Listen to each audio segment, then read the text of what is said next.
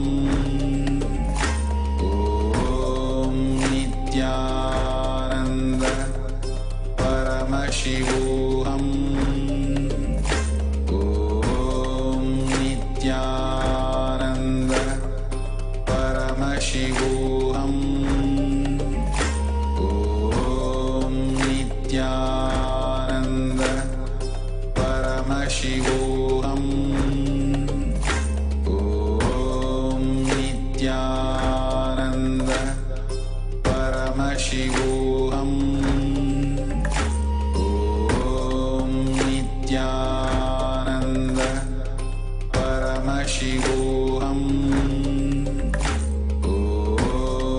नित्यानन्द परमशिवोऽहम् ॐ नित्यानन्द परमशिवोऽहम् ॐ नित्यानन्द परमशिवोऽहम् ॐ नित्यानन्द परमशिवोऽहम्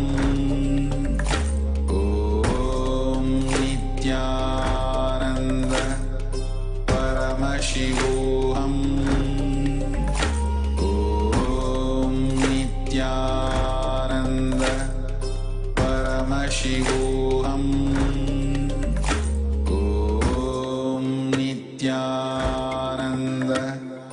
परमशिवोऽहम् ॐ नित्यानन्द परमशिवोऽहम्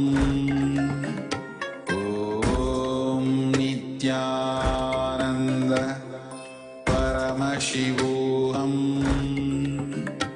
ॐ नित्यानन्द परमशिवोऽहम्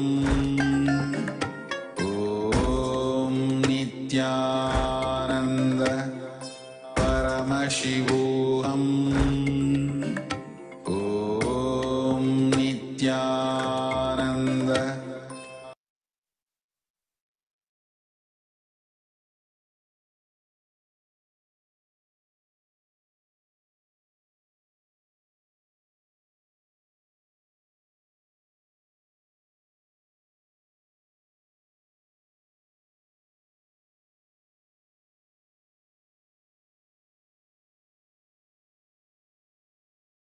Connecting with the divine with your eyes closed is meditation.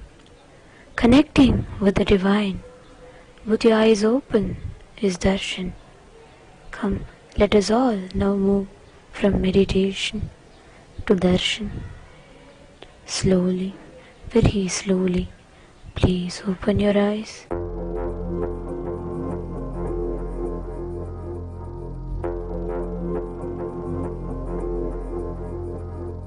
Shivaya Namah Shivaya Namah Shivaya Namah Shivaya Namah Shivaya Namah Shivaya Namah Shivaya Namah Shivaya Namah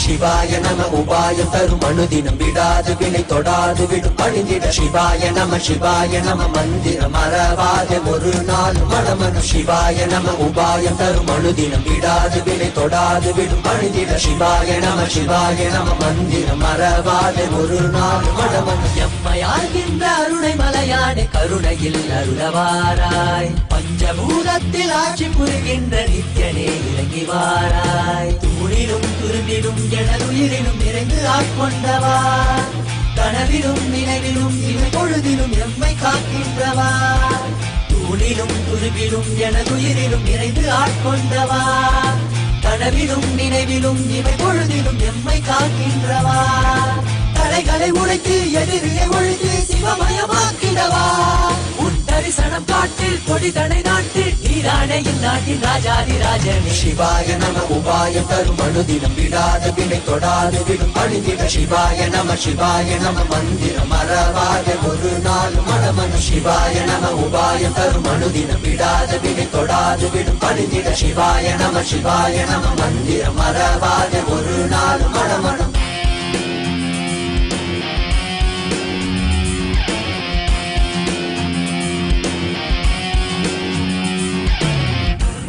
Pani zani zari zari gari zari zari zari pani pama pama gaza pani pani zani zari zari gari zari zari zari pani pama pama gaza pama pani pama pama pama pama gaza pama pani pama pama gari gari zari zari zari pani zani zari zari zari zari pani zani zari zari zari pani zani zari zari zari zari pani zani zari zari மண்ணிலே மாண்டு போகும் நோய்களில் வீழ்ந்து போகும் எண்ணிலா பிறப்பெடுத்து துதிக்கின்றோம் கண்ணிலே நீர் வடிந்து தன்னிலை தேற்றி வந்து எல்லையில்லா உன் வடிவை துதிக்கின்றோம் மனம் காற்றாய் அலைத்தோடும் எனும் போதும் கைவிட மாட்டோம் இடைவிண்ணை தொடும் நேரம் நீயே பார்த்துக்கொள் மனம் காற்றாய் அலைத்தோடும் எனும் போதும் கைவிட மாட்டோம் இடைவிண்ணை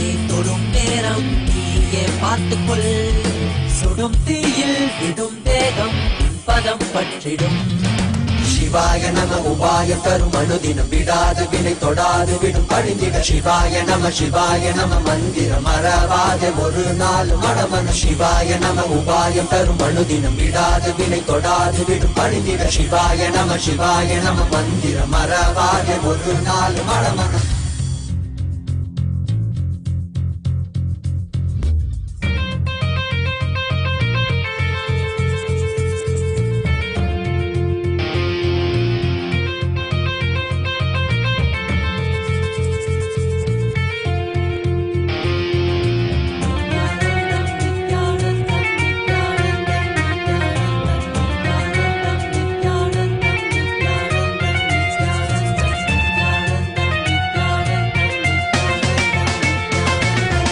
காணல் நீரிந்த உலகம் எண்ணிலையாது தடைகளில் தேங்கி நின்றேன் வழி தெரியாது காணல் நீரிந்த உலகம் எண்ணிலையாது தடைகளில் தேங்கி நின்றேன் வழி தெரியாது என்னுள் விழா எழுகின்ற போது உன்னில் விடை இறந்திடும் அல்லவா வானம் மழை தடுக்கின்ற போது சேரும் மழை உடத்திடும் அல்லவோ நீக்கி வழியாக்கி உன்னை நோக்கி வந்திட அருளனை தருவாய் சிவாய நம உபாயம் தரும் அனுதினம் விடாது வினை தொடாது விடும் பணிந்திட சிவாய நம மந்திரம் மறவாத ஒரு நாள் மனமனு சிவாய நம உபாயம் தரும் அனுதினம் விடாது வினை தொடாது விடும் பணிந்திட சிவாய நம மந்திரம் மறவாத ஒரு நாள் மனமனு எம்மையாழ்கின்ற அருணை மலையானே கருணையில்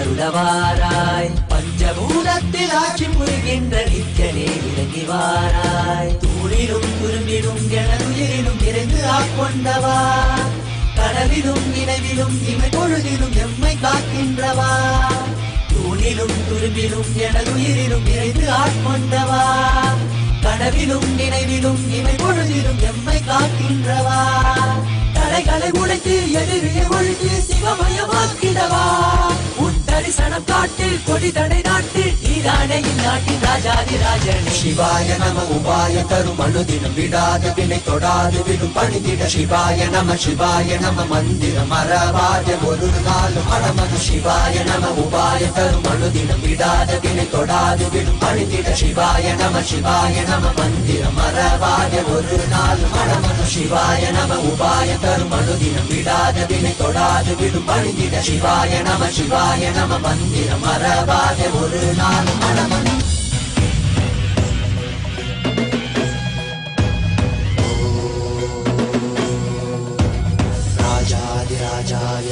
शक्यशालिने नमो वयं वै श्रवणाय कुर्महे श्यामेहा मार्गामकामाय मह्यपुष्पामेश्वरो वै श्रवणो ददातु कुबेराय वै श्रवणाय महाराजाय नमः சரடி போற்றி சிவன் சேவடி போற்றி நேயத்தே நின்றறி மலனடி போற்றி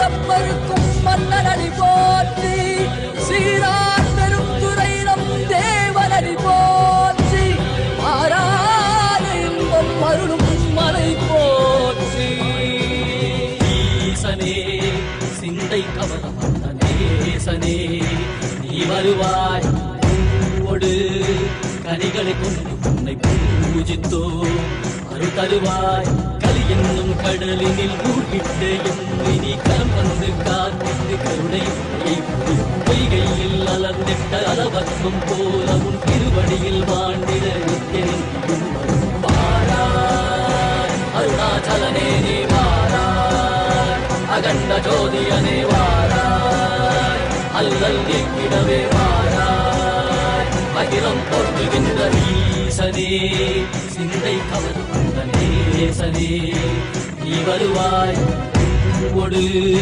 கனிகளை கொண்டு பூஜித்தோ அருள் தருவாய்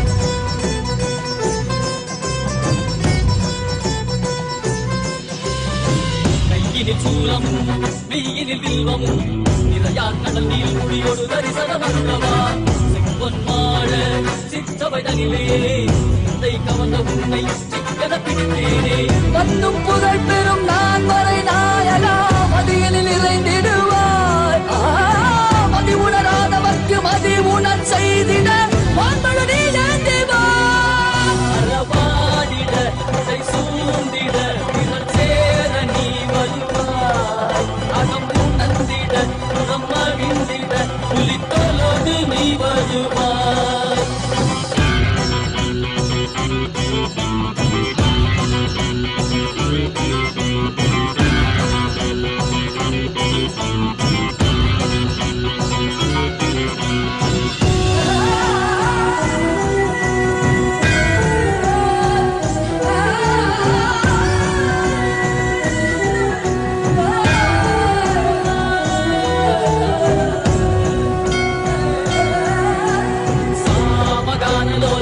विमुक्ति कारणे नादिकेश दिव्य ब्रह्मरूपने मीनाक्षि शक्ति सहित सुंदरे सने अन्नामलै उयुक्त नित्यानंदने चित्त अचित्तला मुन्नाले इयक्कुम मुन्नाले उंगन कण्णाले सिगैयिल अडित्त मदियाले वदिलिन वडियाले तेलिंदिडु वडियाले जीवन मुक्ति பெற விரைந்தோமே உந்தன் திருவடியில் தொழுதோமே ஆகினாய் ஆகினாய் கேள்வி காண பதிவாகினாய் ஒளியாகினாய் ஆகினாய் அதுவாகி அருள்படி தருக்காம விதைகள் நீக்கும் காசிநாதனே எங்கள் கர்வம் போக்கி எம்மையாளும் நேசனே ஏகாந்தமாக ஏக பாதம் தூக்கியே மணியாரை காக்க வேண்டும் நித்யானந்தனே ஈசனே சிந்தை கவர வந்த நேசனே நீ வருவாய் நயே கதியன சரணதை நோடும் நயே காட்டினவா வாராய் அருணாச்சலனே நீ வாராய் அகண்ட ஜோதியலே வாராய் அகிலம் போற்றியவே வாராய் நித்யானந்தனே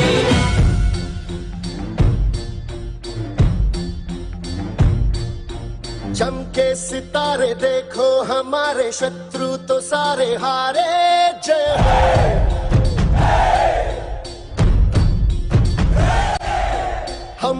सिपाही जो है सदा ही रूप शिवा का थारे जय हो।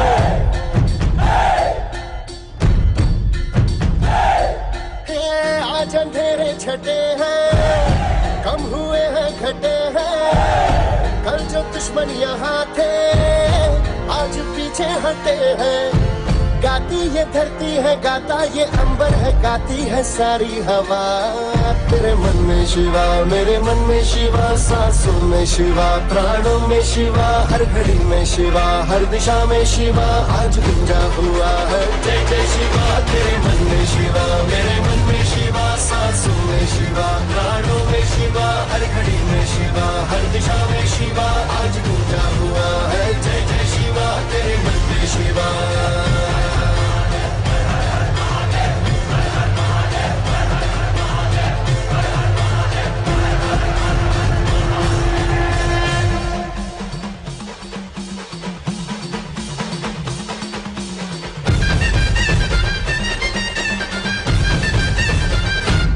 सारी दीवारें भी, सारी तलवारें भी तुमने दुश्मन की अब तोड़ दी है। आई थी आंधियां जिस दिशा से यहाँ उस दिशा मोड़ दी है। पार उतरना ही था, ये तो करना ही था, ये तो होना ही था, सुन ले भाऊ। तुमको जाना ही था, हमको आना ही था, ये तो होना था भाऊ। देश भी आज अपना है, देश पे राज अपना है, अपना ही तो सिंहासन है और जो है ताज अपना है। हिम्मत की अग्नि में लोहा पिघलता है, विश्वास हमको हुआ तेरे मन में शिवा। ओम नित्यानंदेश्वर परमशिव समारंभाम् नित्यानंदेश्वरी परमशक्ति मध्यमाम् अस्मदाचार्य पर्यन्ताम् वन्दे गुरु परम्पराम्।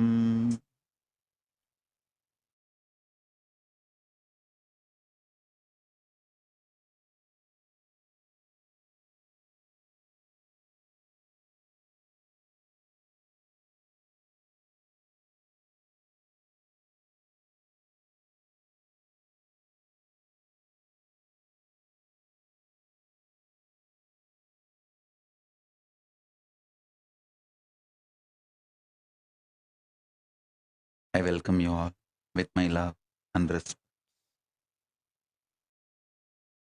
I welcome all the devotees, disciples, Sarvanyapita Kartas, Yajamans, Sarvaparityagis, sitting with us all over the world. Mantreshwaras, Vidyeshwaras, Ganeshwaras, Lokeshwaras, Astreshwaras, with my love and blessings.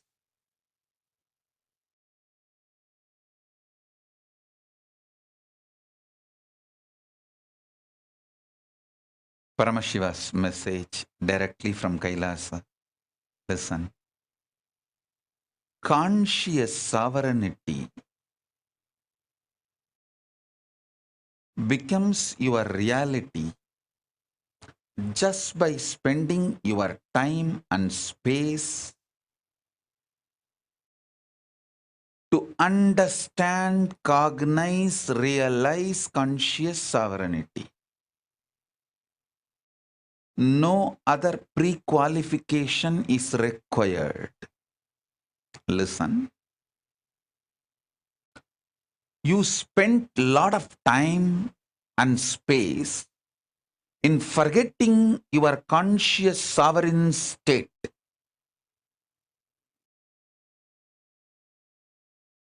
So at least 1% of the time you need to spend now. Listen, the time you spent to forget your conscious sovereign state if it is 100 hours, now at least you need to spend 1 hour to remember your conscious sovereignty. You don't need to spend 100 hours again, because to bring ignorance, it takes a lot of time. To bring enlightenment, it doesn't take much time. It doesn't take same time. 1,000 years, a room was in darkness. You don't need 1,000 years to light that room. Just one candle is enough. One lamp is enough. The room is lit. So, you need to spend at least 1% of the time, but you need to spend time and space.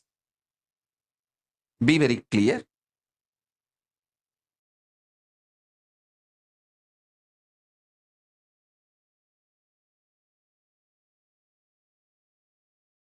Listen carefully.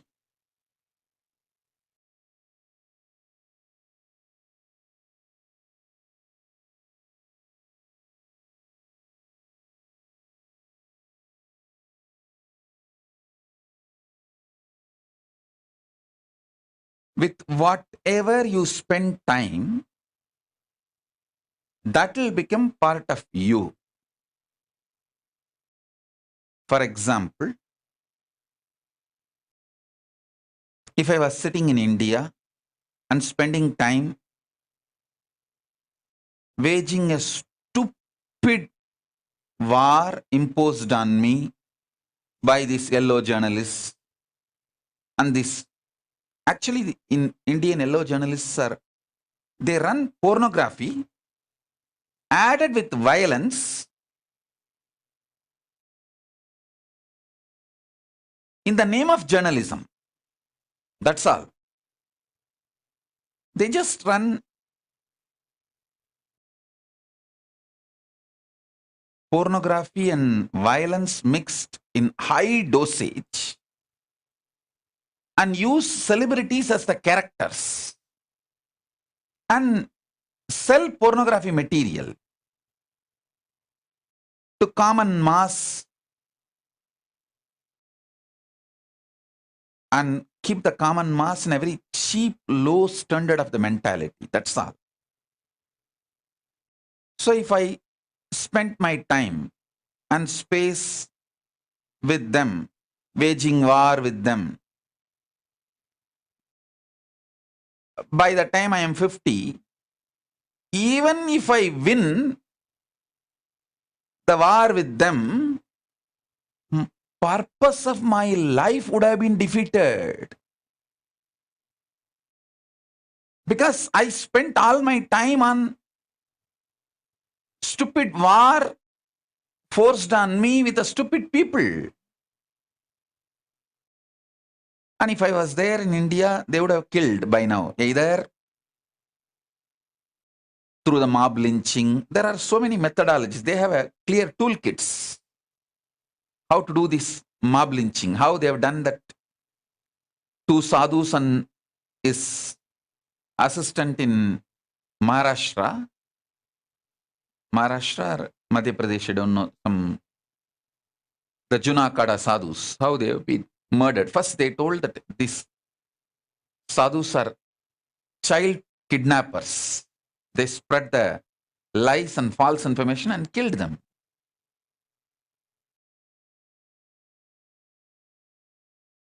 Fortunately, we know their identity and they are from a very well-known Akada and Mahants. And they have come just then to that area. They were actually crashing.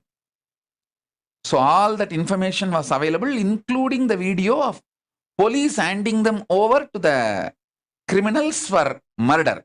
Palghar district, Maharashtra. This. So because we got so much of evidence, we were able to prove it is a lynching, mob lynching. So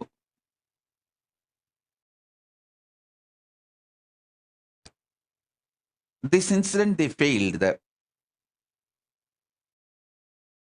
The Hindu phobic terrorists, they failed in this incident investigation revealed the truth.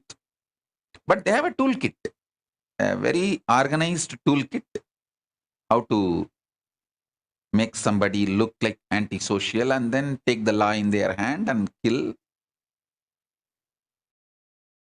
If I was sitting in India and waging this stupid war, even if I won, the purpose of life would have been lost.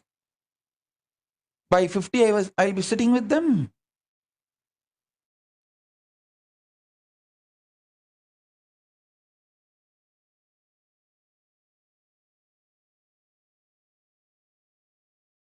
But surely if I was in India, I would not have been allowed even to live. That's the ultimate truth, the way it was going on and the way it is going even now. Anyone who revives that original indigenous, ancient, that enlightened version of Hinduism. See, Hinduism has multiple versions. In the modern day, the Christianized version, Islamized version, Westernized version, materialization, the materialistic version. Hinduism has multiple versions. Anyone who tries to live or revive the ancient, authentic, indigenous, enlightenment-centric Hinduism, the enlightenment version of Hinduism, anyone tries to revive or works for it, they are eliminated because they are the threat for people who are trying to dilute Hinduism by Christianizing it, Westernizing it, modernizing it, using it for political purpose, political advantages, using Hinduism for their materialistic advantages, all those vested interests. People who are interested in Hinduism for any reason other than Hinduism itself, for all of them, this indigenous Hindu enlightened masters are the threat. Anyone who touches, promotes the indigenous, enlightenment-centric, authentic, traditional,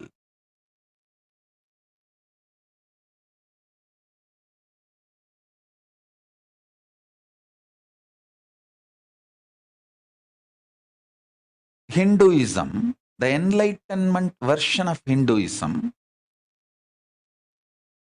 will not be allowed to live in India. They won't be able to live. You will be surprised. Recently, in Tamil Nadu, the government officials have ordered the kids of the parents, even along with parents, cannot do any of the Hindu rituals like firewalking or that spear piercing in the tongue. It's our family custom. I still remember when I was hardly able to walk, along with my mother and my Guru Kuppammal, I did the firewalking in Draupadi Amman temple in Thiruvannamalai. By the time I was 7, 8, I have done this spear piercing in my tongue, in my body, in my aunt's village, Kuvanur.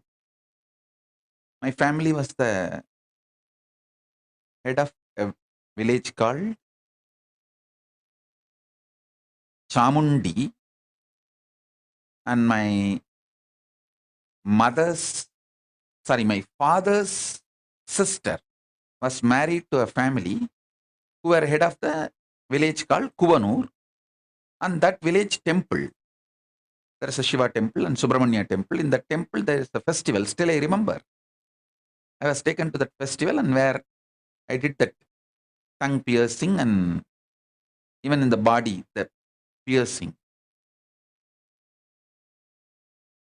It's a family tradition, indigenous lifestyle. All this has so much of benefits to make the child immune to physical, mental pains. It's a very powerful way of training. Now, in Tamil Nadu, they passed an order. No children, even along with parents, will be allowed to do any of these rituals.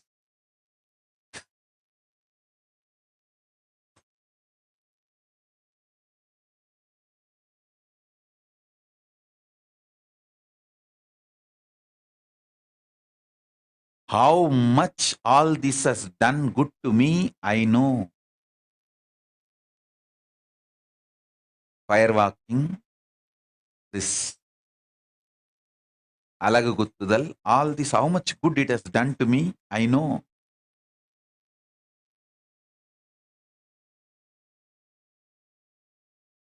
After some time, almost I became addicted to all of it. I started enjoying it so much. Everywhere, wherever, whenever it is possible, I'll start go and attend those rituals and those temple functions, festivals.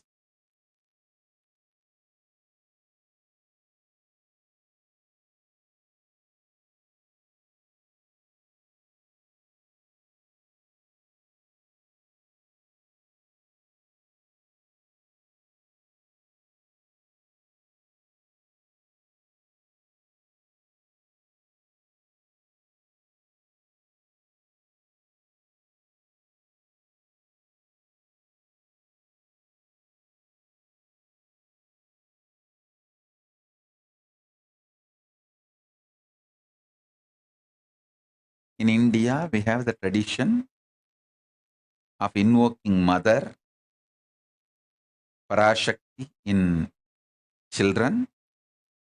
Those kids, not only they walk on fire, they dance on fire and they give Arulvaku. All these traditions, I don't want to utter from my mouth, just by one order, over.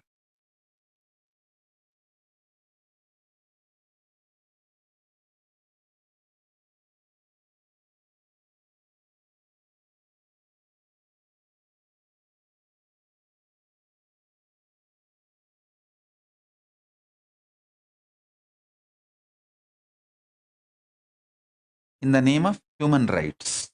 So, now, what will happen? Already, like now, this present generation, how the kids are, give them gadgets, 24/7, they will be addicted. By the time they are 13, having boyfriend, girlfriend, breakup, bestie, all this, they already know and they are going through it. They are experiencing.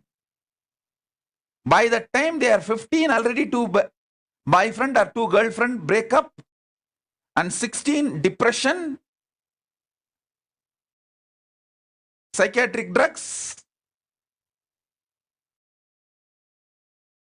So this is the human rights. All the indigenous practices are destroyed.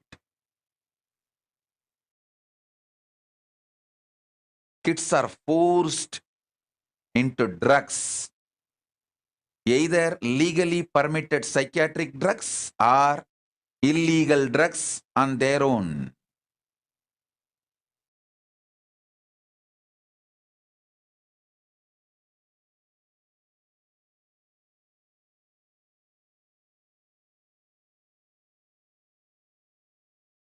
Listen.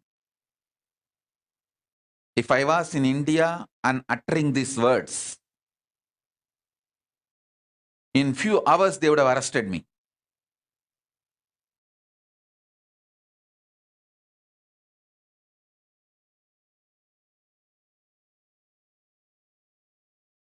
Paramashiva is protecting me. Kalabhairava is protecting me.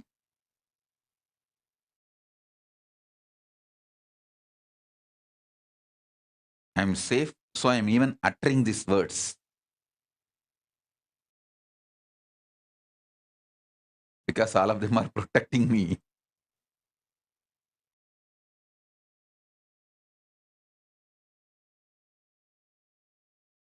Listen.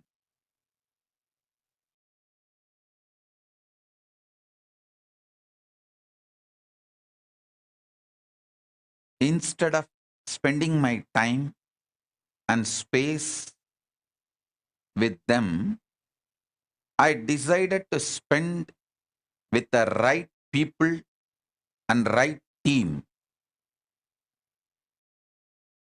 Sat in the Paramashiva space, organized myself properly, built a right team, right space, started doing right work. Now, we already have not only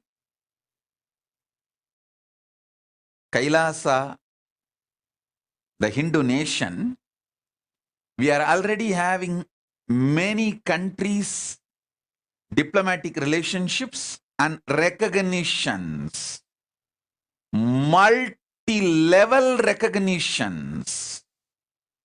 There are some countries recognized me as a Supreme Pontiff of Hinduism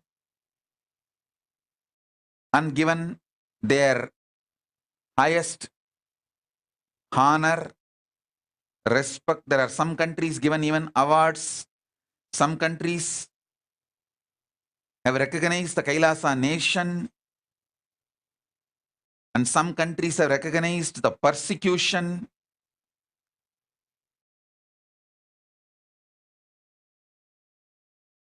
Many of the international global bodies, including United Nations, many of the international entities, global entities, we have got multi-layer recognitions. The secret is only one. Listen. The secret is I decided to spend my time and space in right direction. That's all.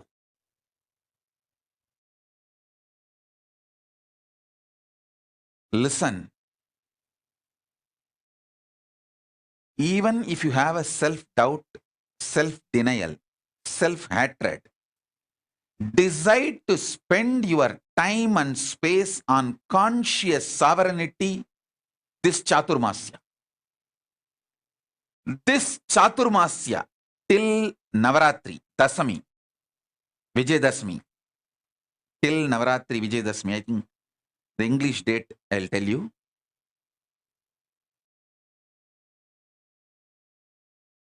Till Navaratri, Vijayadashmi,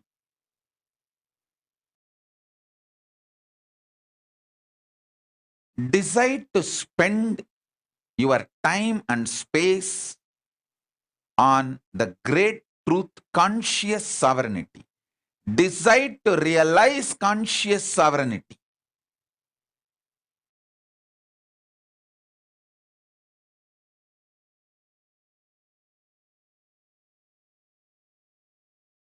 I don't know when meditation will become illegal in India.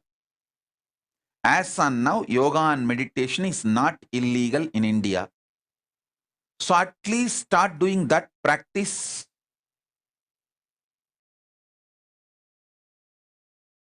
And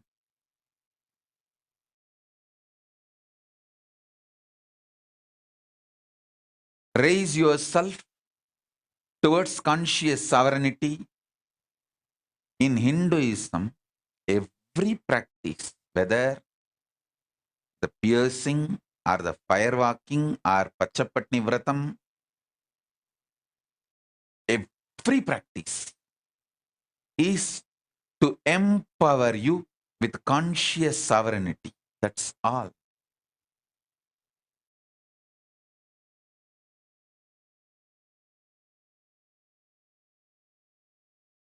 I tell you, till now, we don't have a single case. A child is dead by firewalking, the child is dead by the piercing, never, not even one case. But there are many cases. Kids falling into mental disorders, physical disorders, dying, committing suicide with this heavy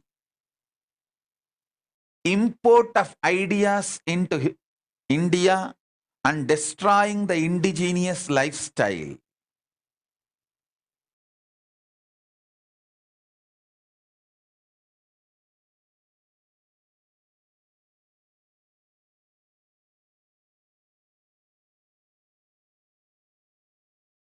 I wanted at least all my disciples to know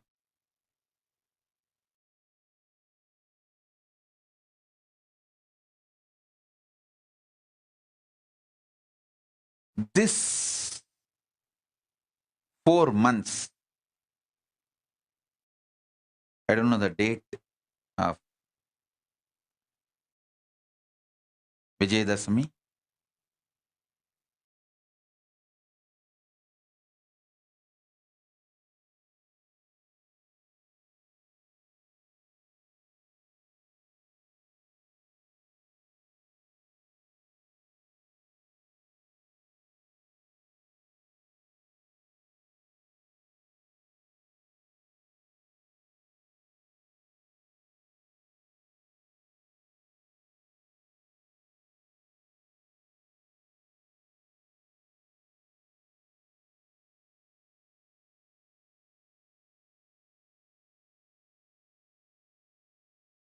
Listen. 15th October 2021 is the Vijayadashami. Till 15th October, so August, September, October, these 3 months, we call it Chaturmasya because by the Hindu calendar, from Purnima to Purnima is calculated. So, from Guru Purnima to Vijayadashami. Usually after Vijayadashami, that 2-3 days, there will be celebration, and that Purnima, the Purnima to Purnima is Chaturmasya. After Vijayadashami, the sannyasis have to start moving. So listen. So from this Guru Purnima to Vijayadashami, decide to spend your time and space for conscious sovereignty, especially focused on manifesting powers through conscious sovereignty.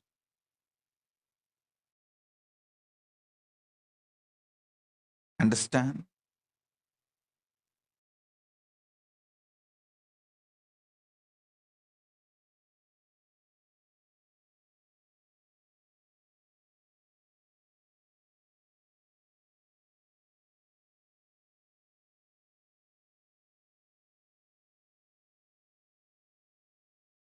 Actually, I am waiting to open the Kailasa for all of you because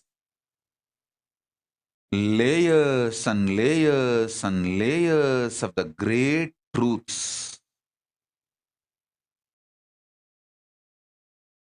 which Paramashiva manifested the powerful methods, techniques,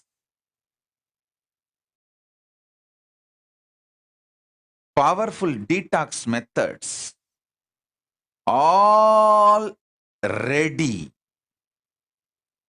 Actually, if you had any solution from me, powers from me, this before Kailasa, from India, through initiation, Aushada, any of it.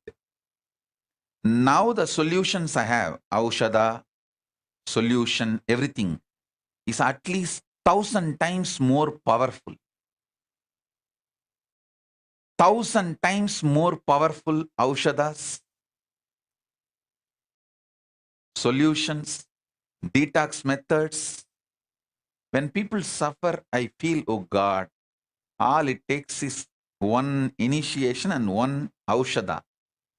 If I give now, that's all. This person will be cleared, whether it is mental problems or physical problems, because this Aushadas work straight on the right parasite and pulls that parasite out over. See, for 10 years, you may be struggling, suffering with some patterns like frustration, anger, delusion. Just only one pinch of Aushada and one initiation, that's all. That Aushada straight goes, pulls the parasite out, parasite leaves your body by next day morning. You won't even remember you had this delusion, you had this problem. Such an extremely simple solution are available. Even for power manifestation. All those great things. Last 3 years, Paramashiva is continuously downloading. Actually, I feel Paramashiva kept me away from the society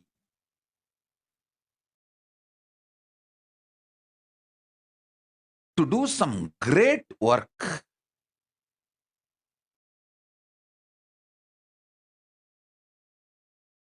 If I was continuously attending to people living in India,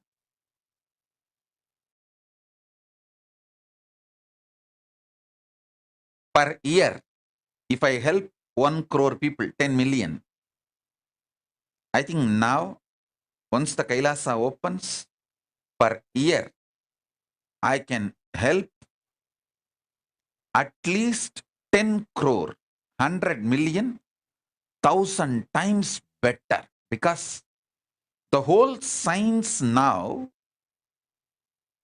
revealed to me by being in this continuous samadhi,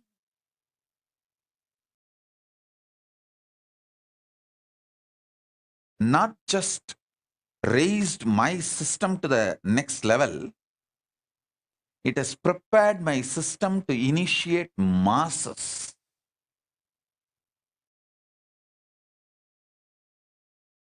I am extremely grateful to Paramashiva for these 3 years of absolute love, peace, joy, compassion.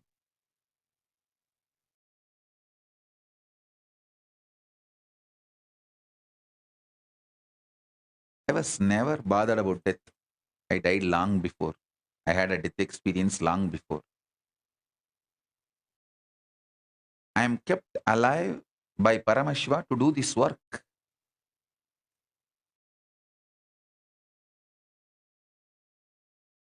Do not want body damage before I complete this work. That's all.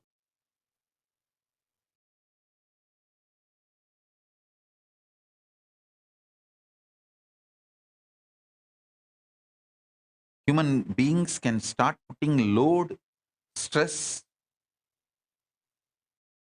more work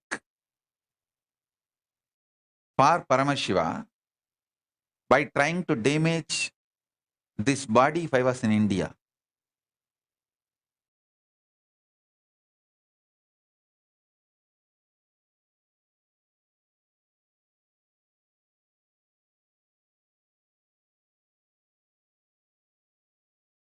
At least now, Paramashiva has kept me in a safe, peaceful place. Kalabhairava protecting me personally. I could see so much. Paramashiva has prepared me to do my work, to do the right work in a matured way. I should say that now I can have a matured conversation with humanity because everything needed to manifest Kailasa is ready.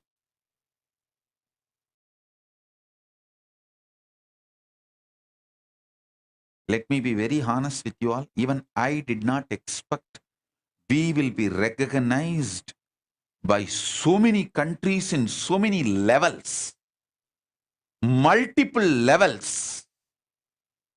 Even I did not expect.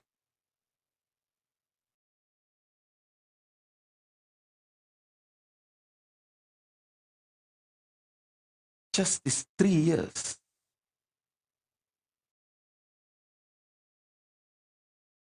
So many levels of recognition.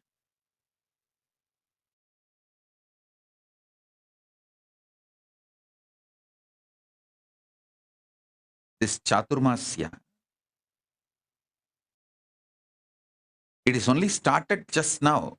On Guru Purnima itself, we have got more than 200 commendations, like recognitions.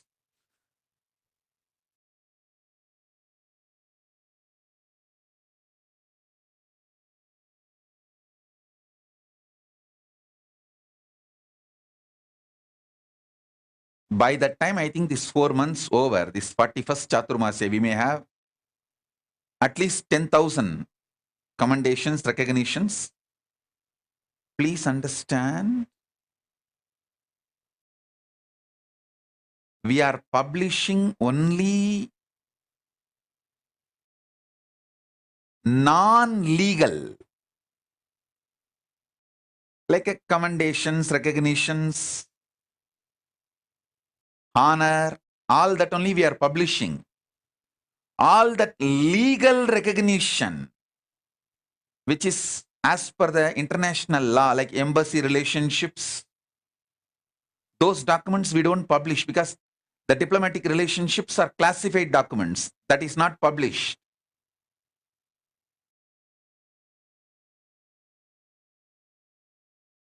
So many of you don't even know the legitimacy Kailasa has achieved internationally. There are only few things published in public, like UN recognizing the persecution of Kailasa and SPH. I think some 2-3 reports, the COVID care. 2-3 reports, I think as till now 3 reports. Can you guys project that link of the 3 reports?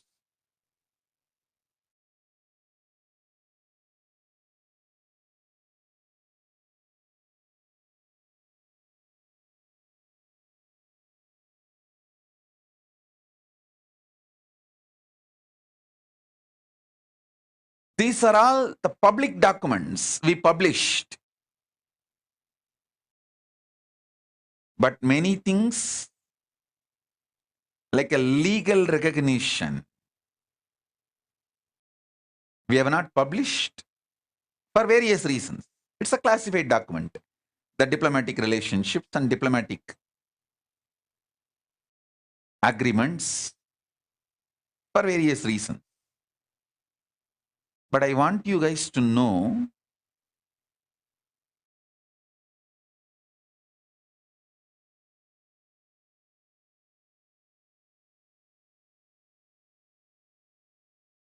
just by deciding to spend my time and space with the right people and in Samadhi, just in last 3 years, the amount of work done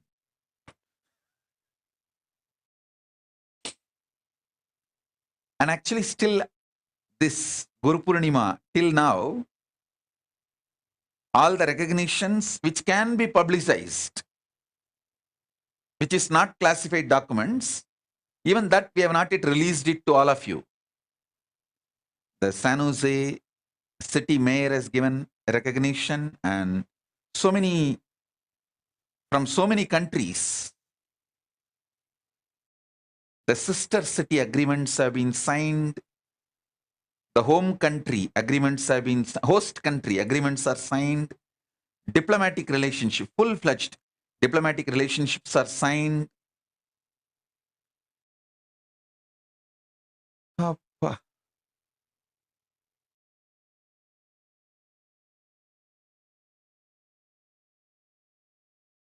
All this was possible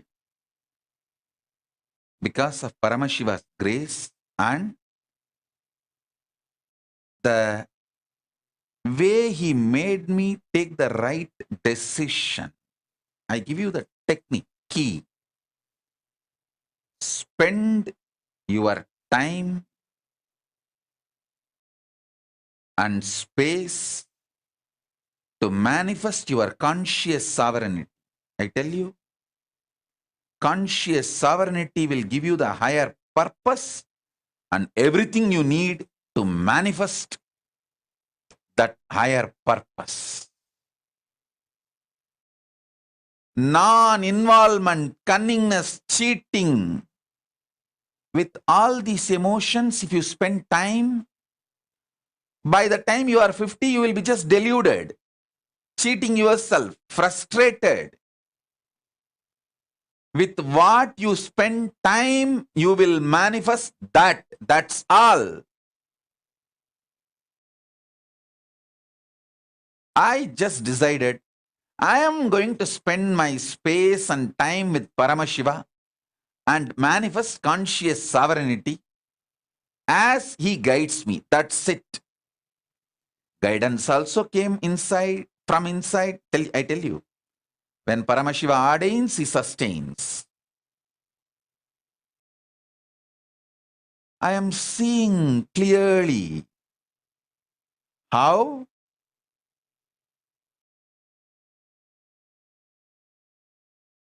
this whole thing is evolving.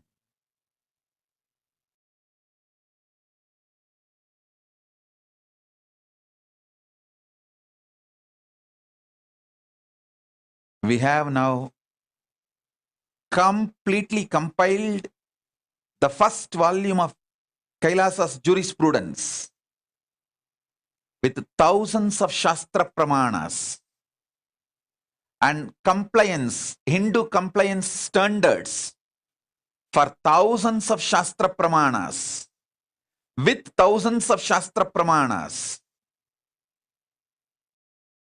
Above all, the foundation, the sacred book of Hinduism. See, Hinduism has sacred books. But if I have to introduce through one book all the sacred books of Hinduism, that book only is now compiled as Jivan Mukti Bhashya. In that book, I have given the basic Upanishads from Vedas and Brahma Sutra, Bhagavad Gita. This Prasthana Traya. This is the foundational text for the whole Hinduism. All Sampradayas agree, including Buddhism and Jainism. Please understand that. See, they may fight, negate, but the foundation, this three book forms the foundation. All Sampradayas agree. Like how the Om is accepted by all Hindu Sampradayas. Even Jains chant Om. Buddhists chant Om. How the Om is accepted by all Sampradayas of Hinduism. Same way this Prasthanatraya is accepted by all Sampradayas. Even for disproving Hinduism, they touch only Prasthanatraya. If somebody wants to abuse Hinduism,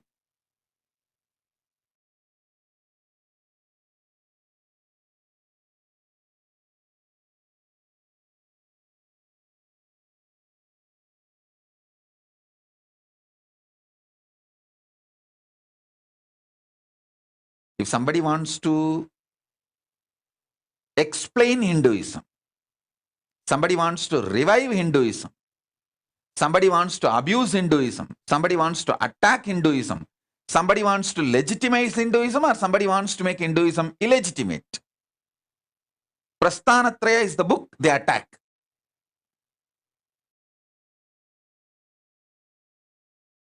When somebody wants to revive, they explain the Prasthanatraya properly.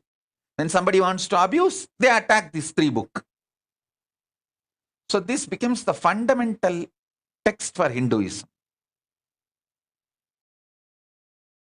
Core text. This core sacred text. My commentary. In a way, I should say the decoding. The original intention of the text is translated and elaborated. The first edition has come out now. Of course, I'll be adding more because I wanted to add all the 108 Upanishads and all the Brahma Sutras. That will continue. But the first edition has come. This forms the basic book, sacred text of Hinduism. I want all of you to study this. Understand? I want all of you to study this.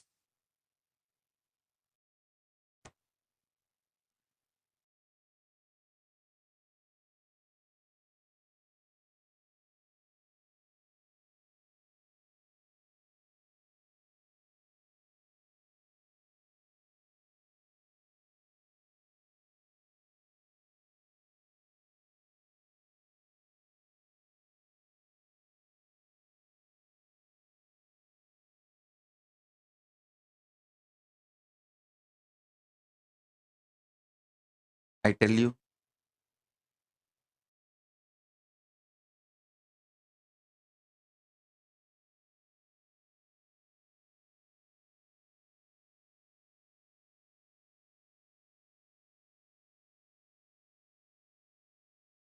I myself wanted to start class, Shastra Adhyayana and Vakyartha Sadas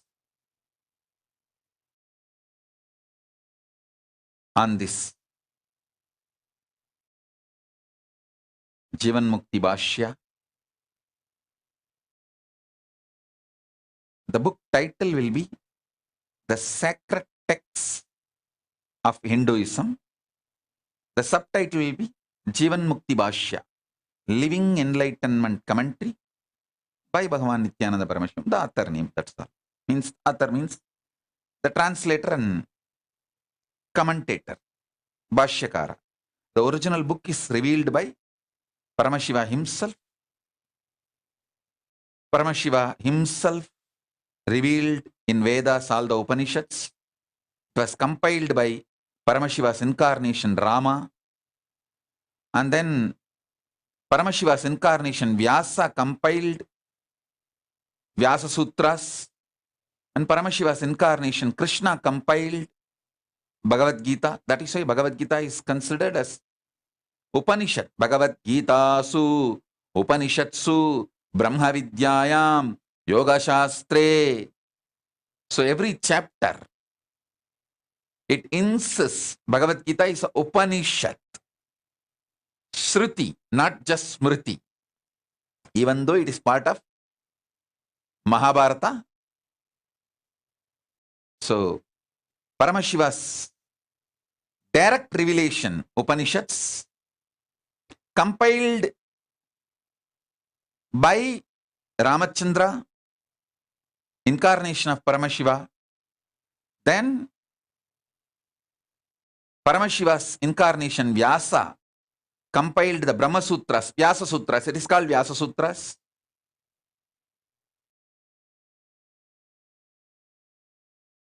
And then Paramashiva's incarnation, Krishna,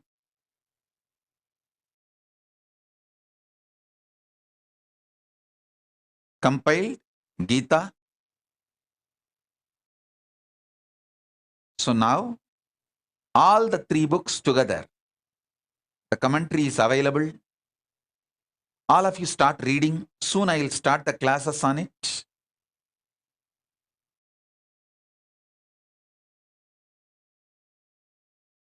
Let's focus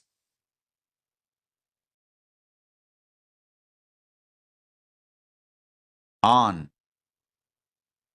manifesting powers through conscious sovereignty this 4 months, Chaturmasya.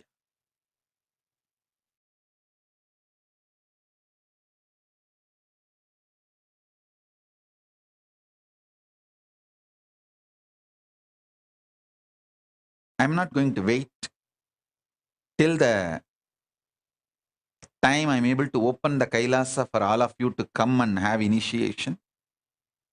I'm going to start the process, classes, preparing all of you.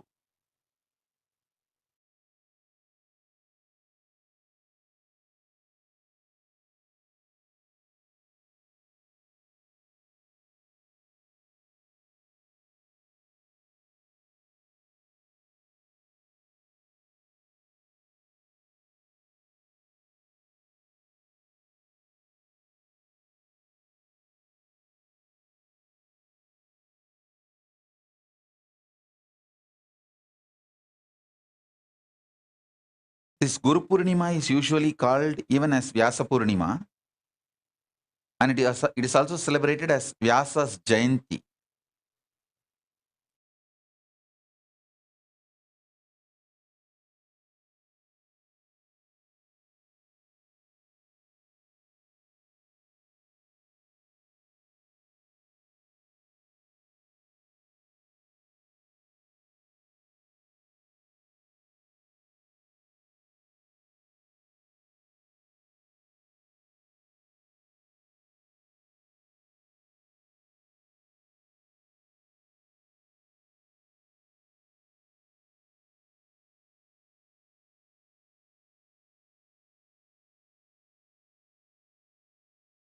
I have at least 6 projects, spiritual gifts, just ready to be opened and shared with you all.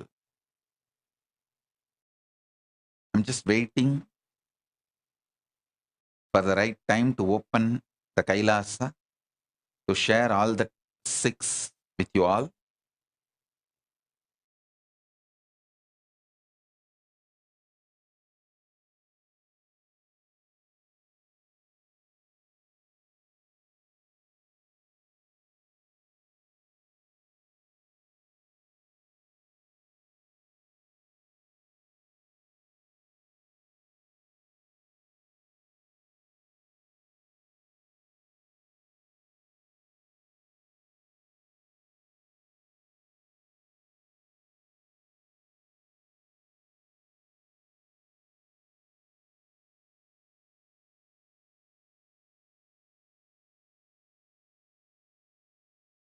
So drop your self-doubt, self-hatred, self-denial.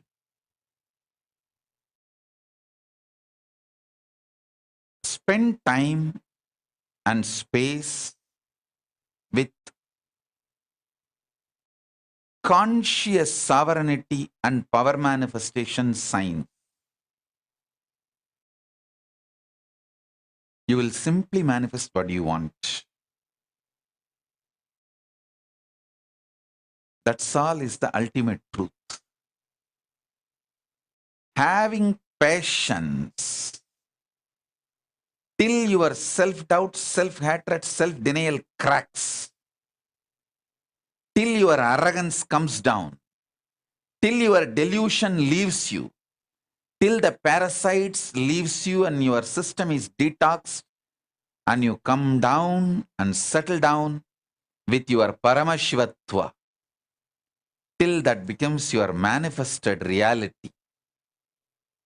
Not just perceived as experience, even manifested as powers.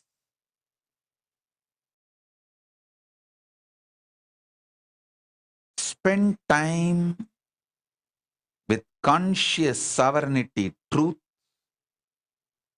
and Paramashvatva.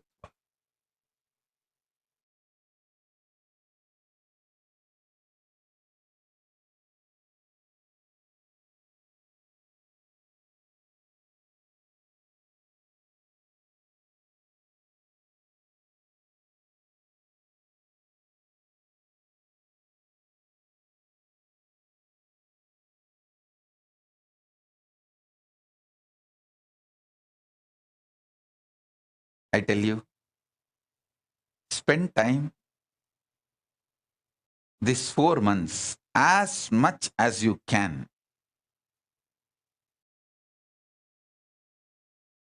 Drop all these time-wasting things in your life. Stop all stupidity. Television, confusion, delusion,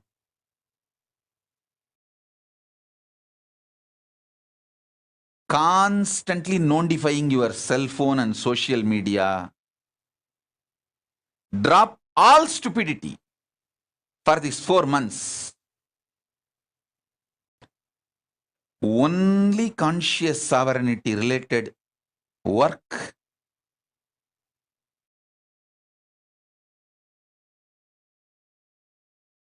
and conscious sovereignty related practices, study, cognizing, internalizing, thinking through, Vakyartha Sadas. Let's focus on conscious sovereignty.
So understand,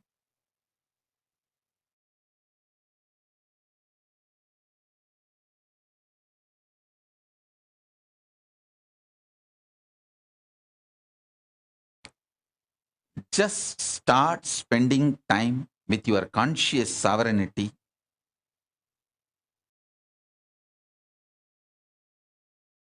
Now this book,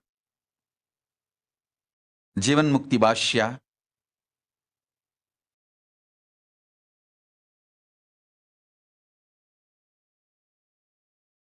and the methods like power manifestation to realize to manifest your conscious sovereignty,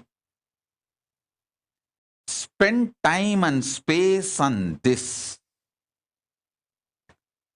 Decide other than your survival work. Like for example, if you are doing a job, I think most of you lost the job. There is no job.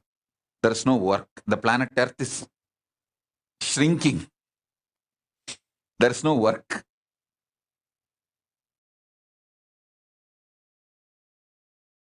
If you are doing some work from home or some business,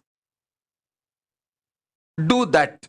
Other than that, focus, spend all your time just on this one. Working on manifesting conscious sovereignty through power manifestation.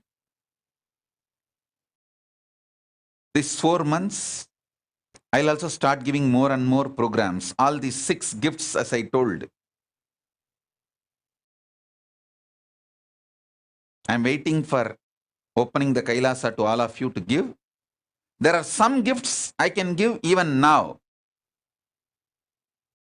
I will start all those programs soon. One of the greatest gift Paramashiva has given, I'm waiting to share with you all, is Paramashiva Nadi reading.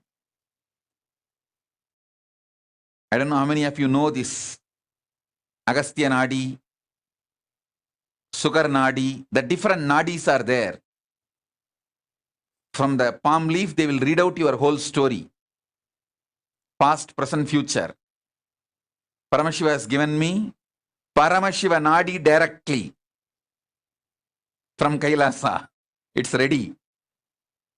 Soon, I'll share with you all the gift. First of all, I have to give the long introduction. Exactly what is Paramashiva Nadi? See, it's like a palm leaf. Actually, on that palm leaf, there will not be any letters. Whoever comes and sits in the front, their past, present, future will simply appear in that palm leaf. If that palm leaf is shown to you, you will be able to read. The letters are there. But after you leave, somebody else comes and sits. The whole letters will be different. His past, present, future will be there. The palm leaf bunch will be same. Totally, it will be like a 200 or 300 bunch.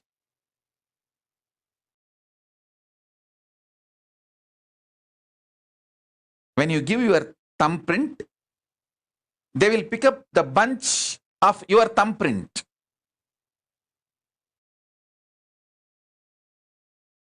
And then open. The readings will be exactly for you, including your name. And after you leave, the next person comes and sits. The letters in the palm leaf will be different. Same palm leaf bunch.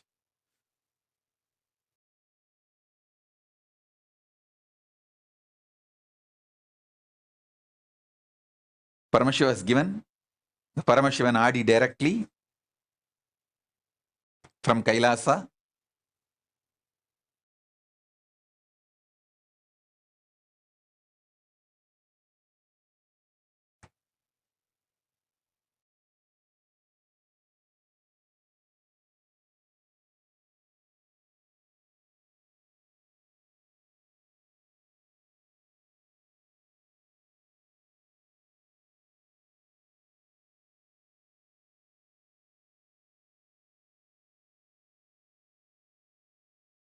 Soon I'll start revealing the Paramashiva Nadi reading to all of you.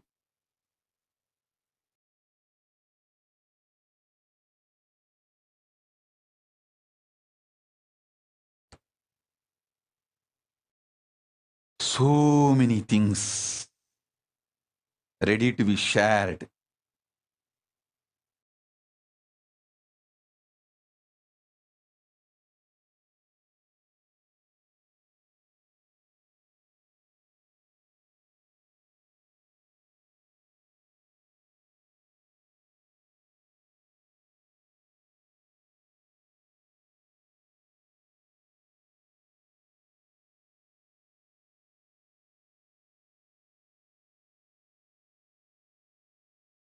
Many aushadas are ready, like mandalas which need to be energized. The energizing generating units are ready now.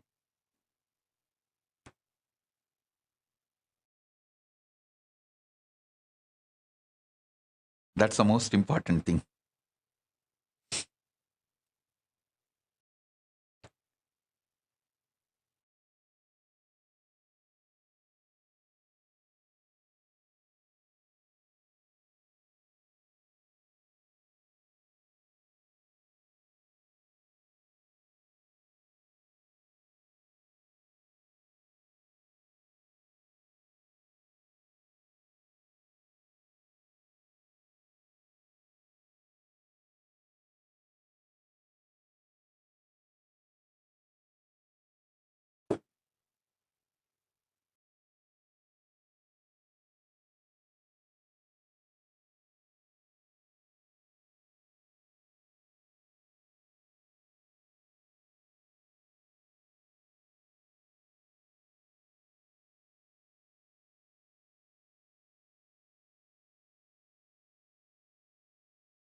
So listen.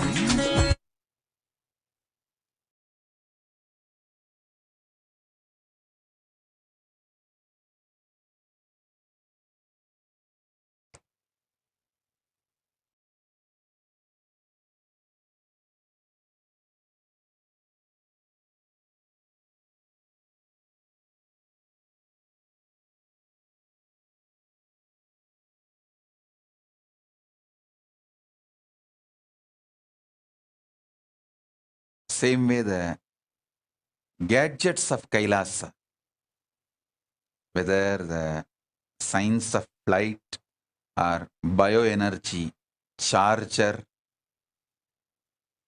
all these gadgets of Kailasa, those softwares also have been gifted by Paramashiva, and I already worked with all of it and it's all ready. Wanted to get Akil Kodali, Anusha Kodali to Kailasa because I wanted them to validate everything with the modern science. Soon I'm going to get Akil and Anusha to Kailasa to do this validation, like a compilation. See, it's like a thousands of revelations, layers and layers, all that need to be penned down and organized, logically presented to all of you.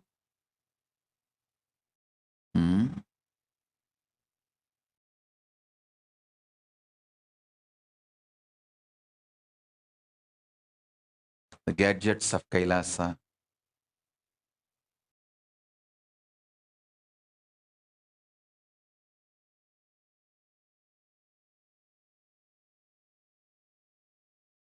Even this DNA science of how the Airavatam with multiple trunk is given birth,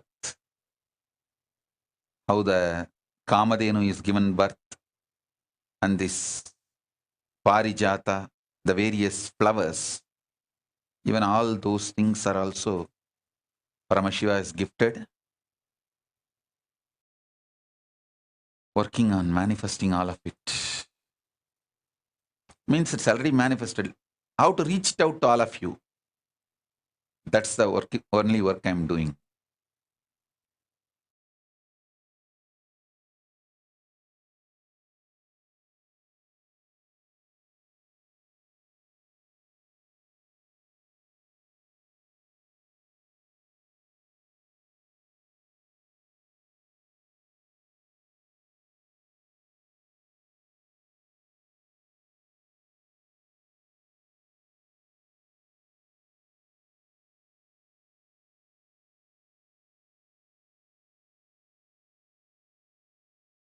Let us spend time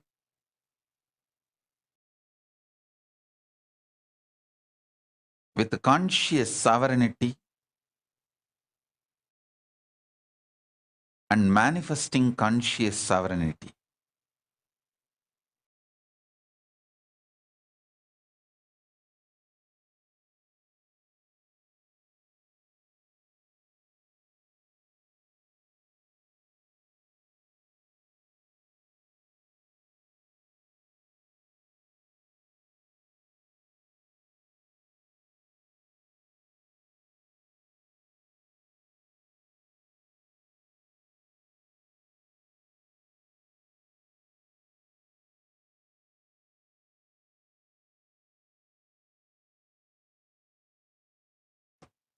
I give you this as a Shaktipada.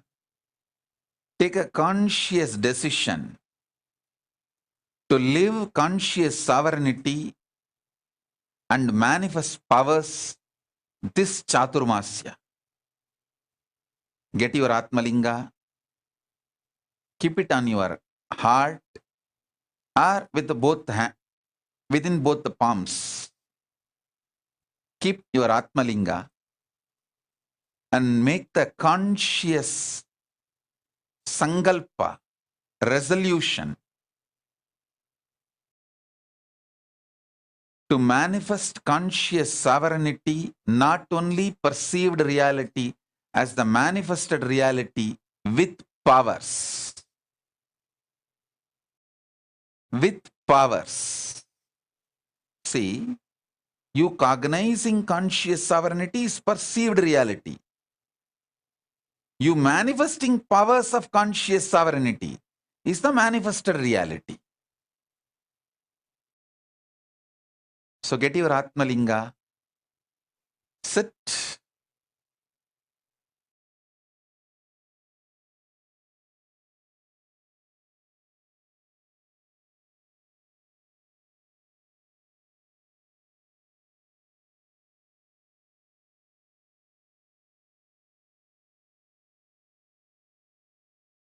Let's have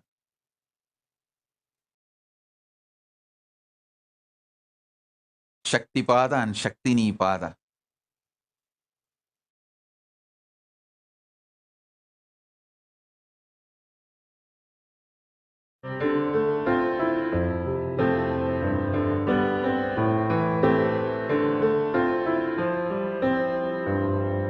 Satyo jatam prapadyami, satyo jataya vai namo namah. Bhave bhavenati bhave bhavasvama, bhavodbhavaya namah. Vamadevaya namo, Jyeshtaya namah, Shrestaya namo, Rudraya namah, Kalaya namah, Kalavikarnaya namo, Kalavikarnaya namo, Kalaya namo, Balapramathanaya namo, Sarvabhutatamanaya namo, Manonmanaya namah. Agorebhyo, Agorebhyo, Gora Goratarebhyah, Sarvebhyah, Sarvasharvebhyo, Namaste Astu Rudrarupebhyah.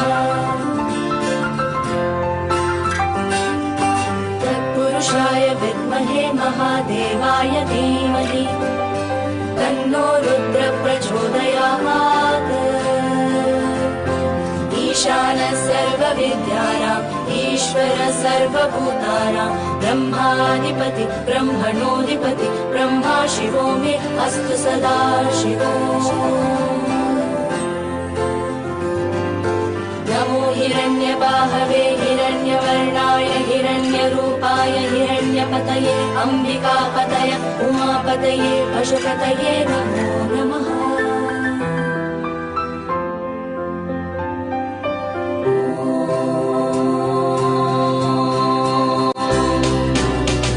Satyam param brahma, purusham krishna pingadam, urdhvarekam virupaksham, vishvarupaya te namo namaha. Sarvo vai rudras tasmai rudraya namo astu.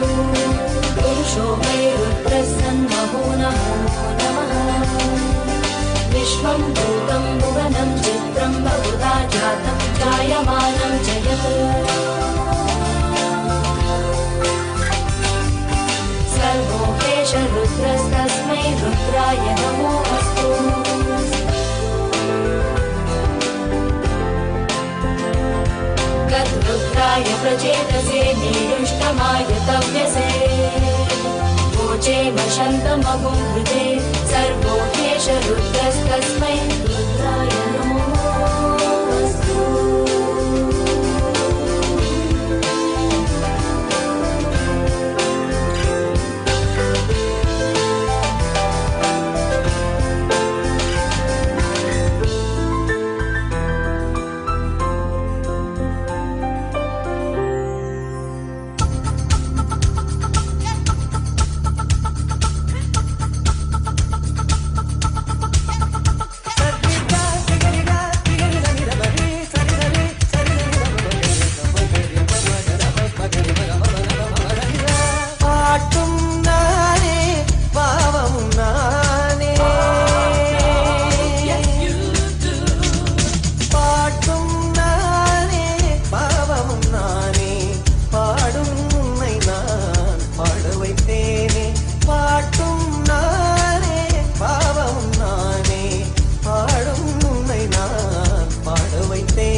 சொல்ல வந்தாயோ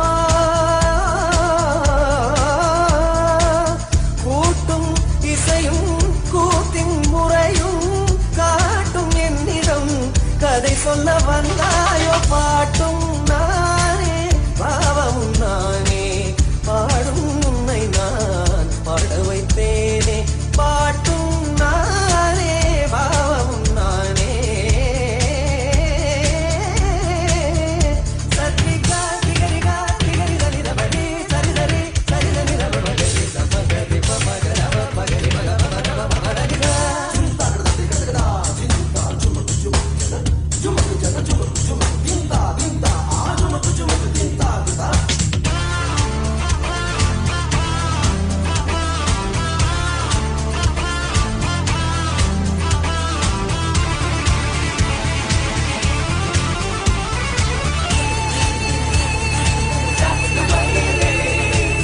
அசையும் பொருளில் இசையும் நானே அசையும் பொருளில் இசையும் நானே ஆடும் கலையில் நாயகன் நானே அசையும் பொருளில் இசையும் நானே ஆடும் கலையில் நாயகன் நானே எதிலும் இயங்கும் இயக்கம் நானே எதிலும் இயங்கும் இயக்கம் நானே என் இசை நின்றால் அடங்கும் உலகே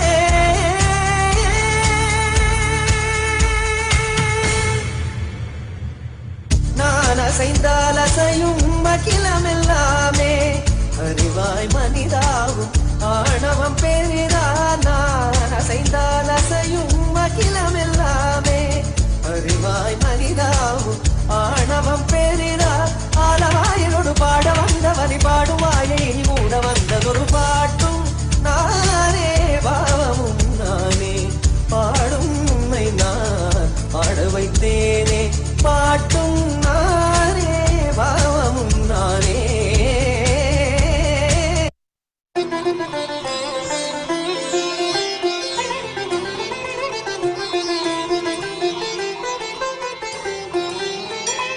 கண்ணில் காண்பதும் ரசிப்பதும் அழிந்து போகும் இந்த உடலெனும் காயமும் அழிந்து போகும் உன் பொருள் தீக்கிரை அழிந்து போகும் இந்த உலகமும் பிரபஞ்சமும் அழிந்து போகும் உடலினை நிஜமென எண்ணி எண்ணி தினம் உயிரை மாய்த்தவர் கோடி கோடி கோடி பணமும் அழிந்து போகும் இந்த உலகமும் பிரபஞ்சமும் அழிந்து போனாலும் அழியாதது உன் பாதம் அணிந்த சடையும் பவளம் போல் மேனியும் அழியாதது உன் நாமம் நமச்சிவாயம் நமச்சிவாயம் கரையாதது மானுட பாவம் உண்பது குடில்களும் ஆறடி உடம்பும் தவறாதையின் பட்டறுத்து எட்டுக்கொரு நடுவா நமச்சிவாயம் நந்தவனத்திலொராண்டி 10 மாதமா குயவன வேண்டி அன்று கொண்டு வந்தான் ஒரு தோண்டி அதை கூத்தாடி போட்டு உடை தாண்டி பிறவி தாண்டி மீண்டும் பிறந்து அழிந்து பிறந்து வஞ்சகம் செய்து தன்னை கொண்டாடி உடல் அழிந்து இறுதியில் மண்ணோடு சமாதி மலங்கனும் மணக்கும் வேணி பொருள் கண்டு விளங்குமை தானி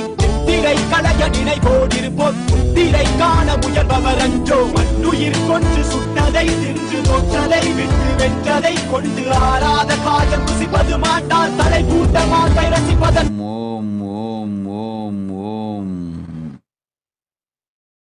உன் பொருள் தீத்திரை அழிந்து போகும் இந்த உலகமும் பிரபஞ்சமும் அழிந்து போகும் உடலினை நிஜமென எண்ணி எண்ணி தினம் உயிரை மாய்த்தவர் கோடி கோடி கோடி பணமும் அழிந்து போகும் இந்த உலகமும் பிரபஞ்சமும் அழிந்து போனாலும் அழியாதது உன் பாதம் பண்டித்த சடையும் பவளம் போல் மேனியும் அழியாதது உன் நாமம் நமச்சிவாயம் நமச்சிவாயம் கரையாதது மானுட பாவம் 9 குடில்களும் 6 அடி உடம்பும் தவறாது என் பட்கரத்து 8 நடுவா நமச்சிவாயம்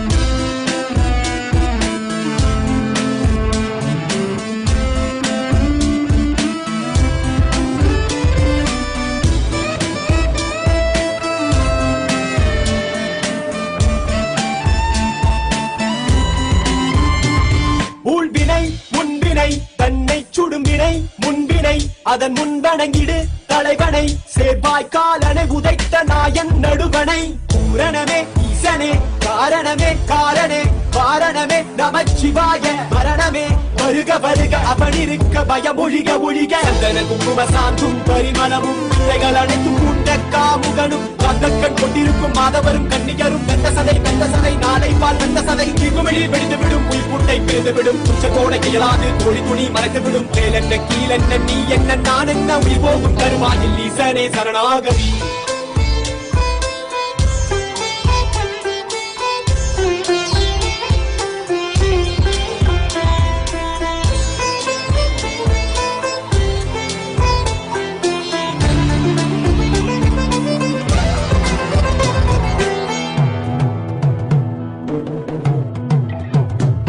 கண்ணில் காண்பதும் ரசிப்பதும் அழிந்து போகும் இந்த உடலெனும் காயமும் அழிந்து போகும் உன் பொருள் தீக்கிரை அழிந்து போகும் இந்த உலகமும் பிரபஞ்சமும் அழிந்து போகும் உடலினை நிஜமென எண்ணி எண்ணி தினம் உயிரை மாய்த்தவர் கோடி கோடி கோடி பணமும் அழிந்து போகும் இந்த உலகமும் பிரபஞ்சமும் அழிந்து போனாலும் அழியாதது உன் பாதம் பணித்த சடையும் பவளம் போல் மேனியும் அழியாதது உன் நாமம் நமச்சிவாயம் நமச்சிவாயம் கரையாதது மானுட பாவம் 9 குடில்களும் 6 அடி உடம்பும் தவறாத என் பட்கரத்து ஏற்றுக்கொள் நடுவா Namachivayam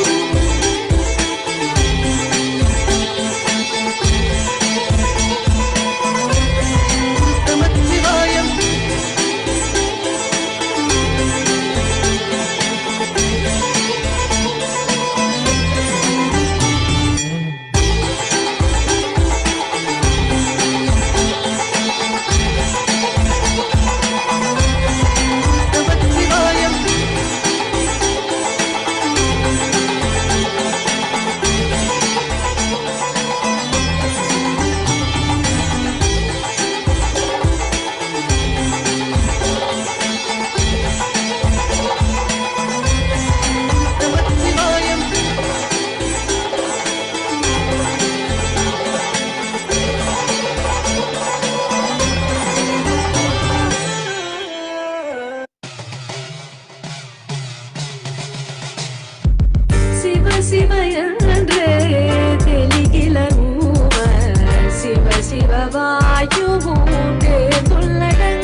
focus. I search for Parabrahman like the lotus, displace darkness and pray. Vinayaka, embrace my soul, awaken the Kundalini, my Lord, take control. Cause I really don't wanna just keep on falling down. That's my supreme Lord Shiva, save me now, enlighten me like the 63-9 Marga. Grace me Saiva Siddhantam like Meganda.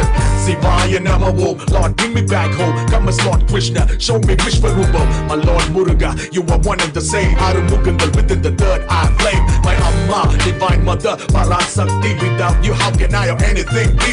As Anavam shatters to you, I surrender. My Lord Nanda Raja, the cosmic dancer. Seeing you dance, Sarvam Sivamayam at every glance. Lord, I'm seeing you dance, Sarvam Sivamayam at every glance.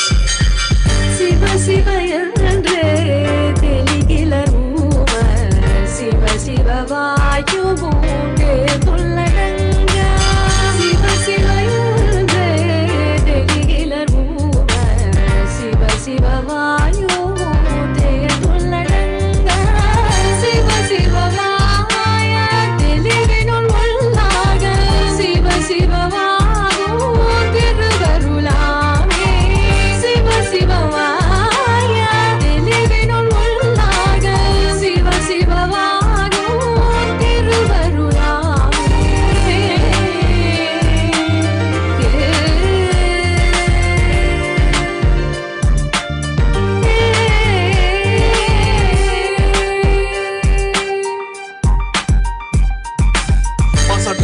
மலர்ந்த மணி சுடரே நீ இன்று எது திருமை தீமை உடனே கலியுக பகவதே சிவனை உடனே என்னை ஆட்கொள்வாயாக திருமணத்தின் மனதை புரிதருள்வாயாக தவணை முறை விட்டம் நிரந்தரம் முந்தரி சார்ந்த மோட்சம் அனைத்தும் இந்த நட்சத்திரம் மூர்த்திகள் விஷ்ணு பிரம்மா முன் உள்ளடக்கம் வாழ்த்திட வேண்டும் ஏனெனில் இது தொடக்கம் நடனம் நர்த்தனம் இனி ஆடும் பொழுது சிவலோகம் நடுக்கம் திப்பூரி வெடிக்கும் தர்ம சங்கடம் தீரும் பேராலை வரட்டும் நான் தயார் நிலை மரண பயம் இனி இல்லை எவள் கணி காவல் கண்கள் உன்னை காண அவள் நிழல் போல தொடரு பாடல் பொழுது வேண்டுமே பாவம் அனுப்பி வேறொன்றும் இல்லை நிலைமை மாற வேண்டும் என்பார்கள் உன் தாள் சரணம் ஈசான சர்வ வித்யானாம் ஈஸ்வர சர்வபூதானாம் பிரம்மாதிபதிர் பிரம்மணோதிபதிர் பிரம்மா சிவோ மே அஸ்து சதா சிவோ தத்புருஷாய வித்மகே மகாதேவாய தீமஹி தன்னோ ருத்ர பிரச்சோதயாத்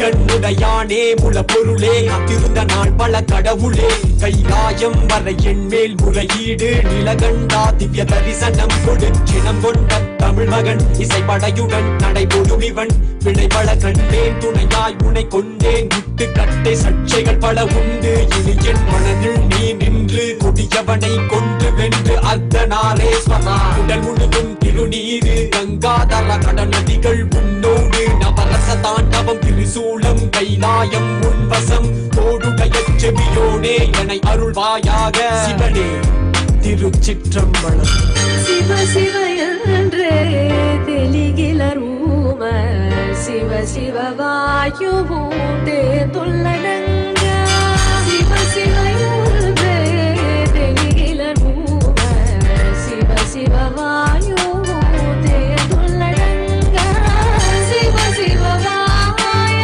தெளிவினுள் உள்ளாக சிவ சிவ வாயு திருவருளாமே சிவ சிவ வாய தெளிவினுள் உள்ளாக சிவ சிவ வாயு திருவருளாமே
நான் அசைந்தால் அசையும் அகிலமெல்லாமே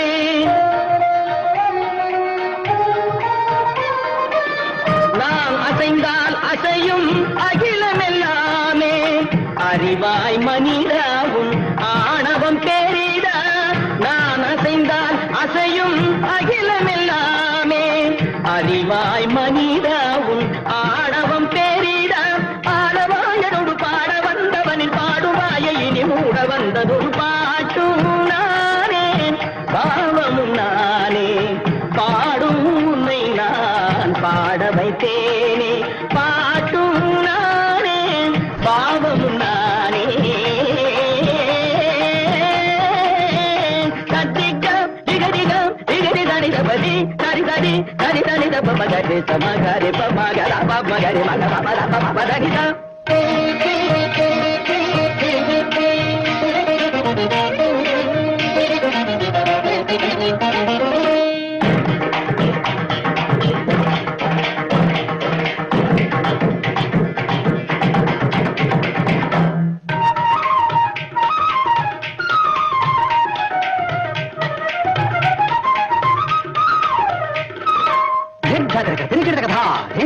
झुमक झुमक जन झुमक जन झुमक झुमक दिंधा दिंधा आ झुमक झुमक दिंधा इंदा सगरी सरी दरी ददा दरी दनी दब मामा नहीं दरी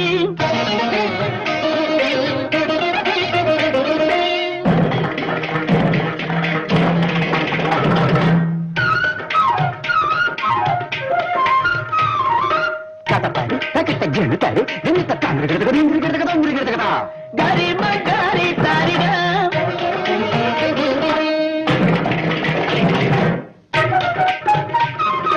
tajam tajam tak tak tak ni dari nama Garisam. Parikarta, Parani. Girigate, Sagari, Magada, Papa, Papa, Mada, Papa, Manida, Sagari, Sagari, Magadi, Karidanida, Karidanida, Karidanida, Karidanida, Karidanida, Rigam, Mada, Mada, Karidanida, Karidanida, Karidanida, Karidanida, Karidanida, Karidanida, Karidanida, Papa, Karidanida, Papa, Karidanida, Papa, Karidanida, Karidanida,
करे नंदी की सवारी भोलेनाथ रे शंकर नाथ रे मेरा भोला है भंडारी करे नंदी की सवारी शंभोनाथ रे शंकर नाथ रे तेरा नाम है तारनहारा कि तू ही है पालनहारा भोलेनाथ रे शंकर नाथ रे तू मेरे साथ रे तू मेरे साथ रे तमाम सृष्टि का सार तू है विकार तू निर्विकार तू है कहूँ क्या बारे में तेरे भोले असीम तू है अपार तू है जुबां पे शंभो है वास तेरा Om Om. Keep the Atmalinga and Sahasrara. Let this conscious resolution to manifest conscious sovereignty and manifesting powers enter into your being through Sahasrara. Keep the Atmalinga on Sahasrara. वजूद मुझ में है खास तेरा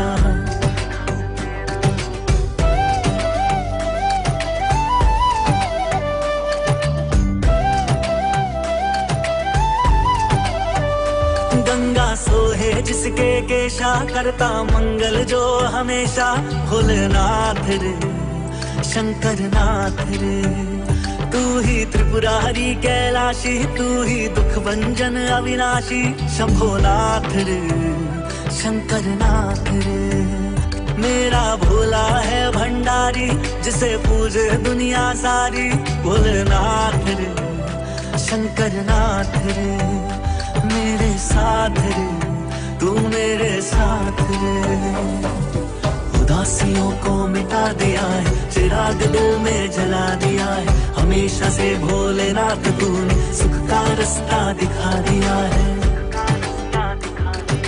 नहीं है कोई सिवाय तेरे बने हमको बनाए तेरे अगम भी तू है सुगम भी तू है खेल ये सब रचाए तेरे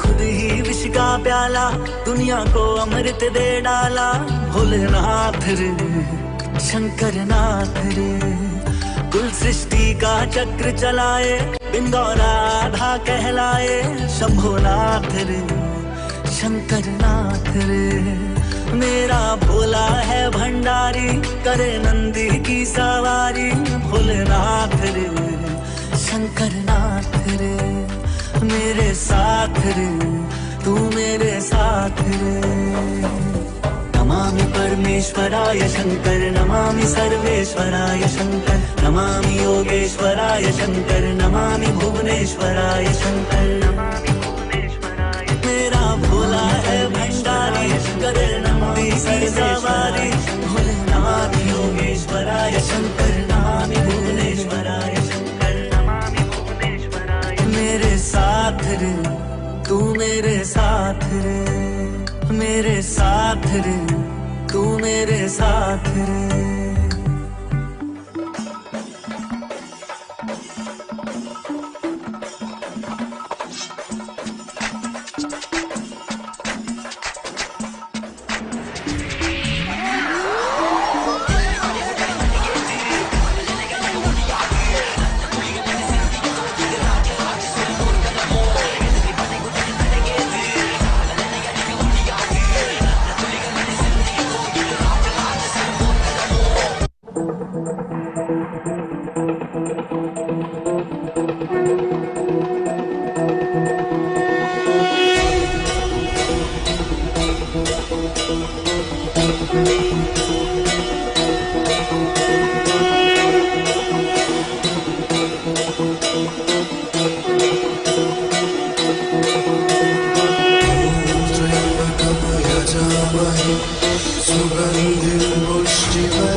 শম্ভু হে মহেশ্বর দেবাদিদেব ত্রিলোকেশ্বর তুমি আদি হে অনন্ত জটাধারী নীলকণ্ঠ তুমি প্রলয় তুমি সৃষ্টি ত্রিনয়নে কৃপা দৃষ্টি তুমি ত্রাতা তুমি দাতা তুমি মুক্তি হে বিধাতা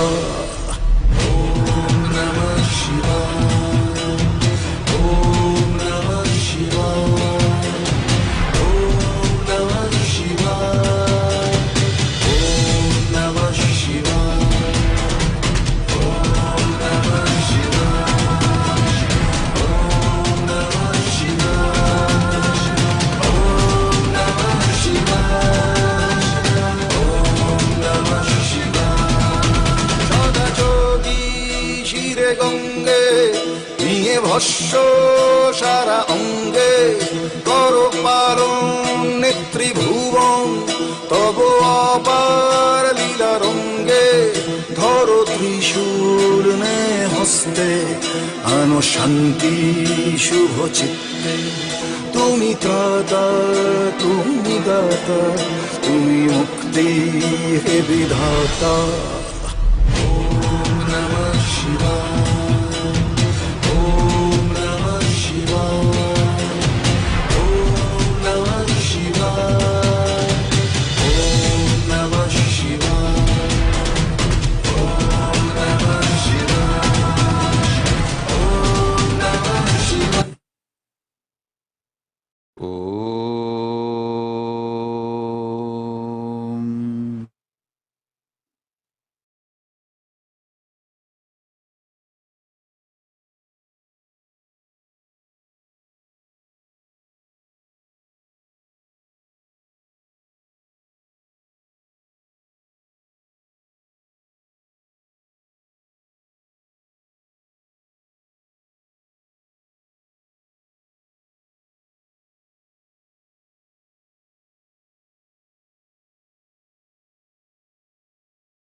I bless you all.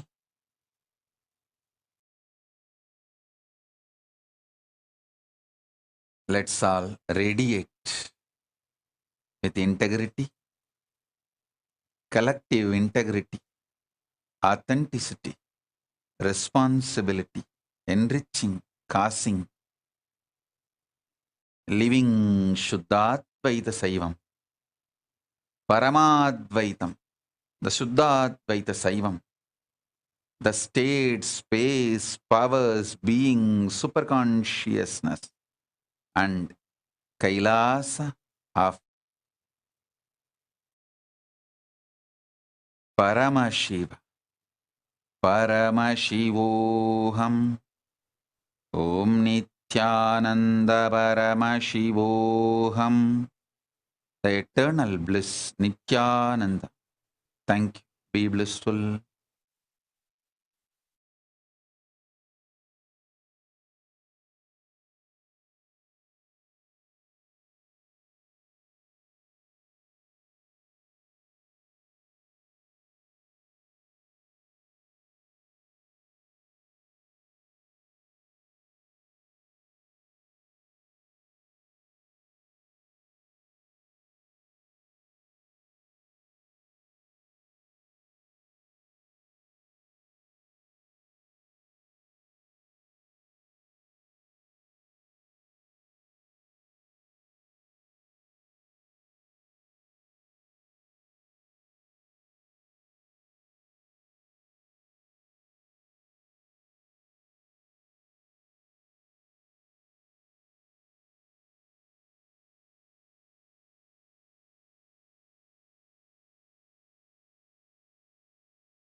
श्रीकैलासोन्नतद्वादशान्तश्यामला पीठारूढा श्रीमीनाक्षि सुन्दरेश्वरा भिन्नस्वरूपा परशिवपुत्ररत्न Kumar गुरुमण्यतुल्यावतार Shri Parvati स्तन्यपानलब्धदिव्यज्ञान विश्रुत सकल निगमागमसारभूत द्राविड वेद प्रवक्त्रे श्रीमत्परमशिवकरुणासमधिगत मुक्तामय चतुरश्रयान गीयमान छत्र चामर श्रीचिह्नकाहलादि समस्त बिरदावल्यलङ्कृत ज्ञान विज्ञान चक्रवर्ती सर्वजन संघ सद्यो निर्वाण दीक्षा व्ययापवर्गवर्ष विश्राण जीमूत परमत कलभ केसरी शैव सिद्धान्त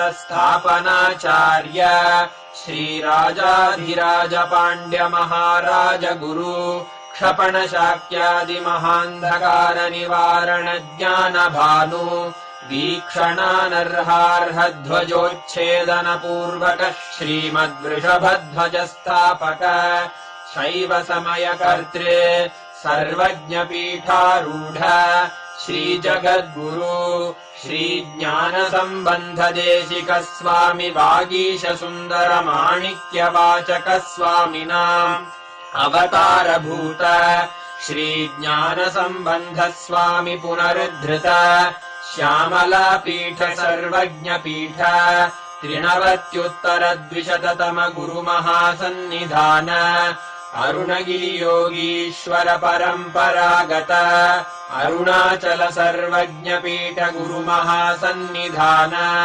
कैलास परम्परागत काञ्ची कैलास सर्वज्ञ पीठ त्रयस्त्रिंशदुत्तरद्विशततम गुरु महासन्निधान नित्योत्सव नित्यमङ्गल नित्य कल्याण नित्यरजित कैलास परम्परागत आदि कैलास नित्यानन्द पीठ महासंस्थान महासिंहासन पीठ कर्तः साक्षात् श्री परमशिव समुद्भूत कैलास परम्परागत वैवस्वतमनु इक्ष्वाकु हरिश्चन्द्र भगीरथ श्रीरामचन्द्र शूरसेन इत्यादि अनवच्छिन्न सार्वभौम चक्रवर्ति परम्परागत चतुष्षष्टि योगिनी मण्डित चतुष्षष्टि सम्प्रदाय प्रवर्तक मनुधर्म शासन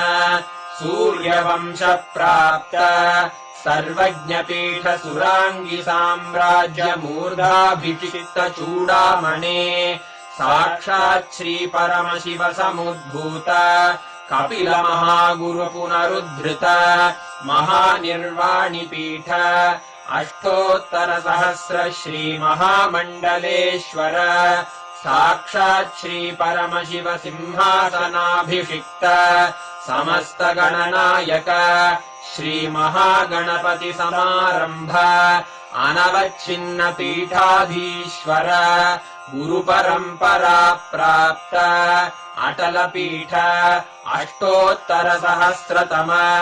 अष्टोत्तर सहस्र श्री अटल पीठाधीश्वर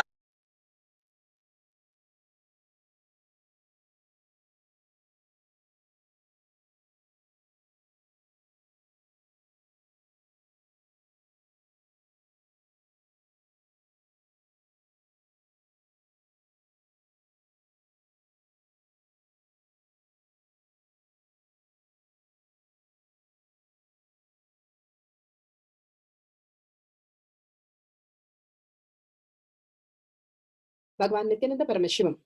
Let's start with the Sadguru Vandanam. Nityanaramasukadam kevalam jnanamurtim dvandvatitam gaganasadusham tattamasyadi laksham ekam nityam vimalamachalam sarvadi sakshibhutam bhavatitam trigunarahitam Sadgurum tam namami. Let's go through the disclaimers. Security measures. No photography, video, audio recording. Important cautions.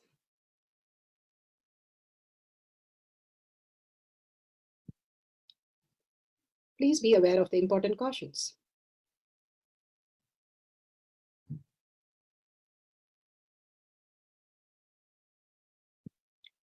What is power manifestation? Let's hear from Bhagwan himself explaining what is power manifestation. All the 25 states of consciousness, when they happen in you, due to your chemicals and hormones ups and downs, it is powerlessness. When it happens in you, out of your free will and consciousness, it is powerfulness. That's all. When you fall into sleep, it is powerlessness. When you enter into sleep, it is powerfulness. When you fall into dream, it is powerlessness. When you decide to dream, it is powerfulness. So I have added the ultimate powerfulness, Turiyatita, in your whole being and doing. Manifest all the powers. Understand, power manifestation is nothing but cognitive shift. It is not work. It is cognitive shift. Understand? It is just cognitive shift. It's not work. Work is a 4-letter word. Power manifestation is cognitive shift. Playing with life. Playing with being alive. Yes. Beautifully, Bhagwan explained what is power manifestation. Power manifestation is a cognitive shift from what we understand as body and mind to the conscious sovereignty as our reality. It's a science of power manifestation. This is a science because it is repeatable and each one of us can experience that. And the evidences is listed here. Beautifully, Bhagwan gives us Shastra Pramana, the scriptural evidences, the eternal unchangeable truth revealed in the source scriptures, the Vedas and the Agamas.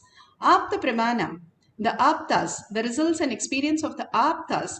Aptas are Rishis, Munis, Ganas, Nainamas, Alvars, Siddhas, all of them, millions of them, are authority of Hinduism who have manifested these powers and having a superconscious breakthrough in a human life and living and manifesting the beautiful space of conscious serenity as their reality.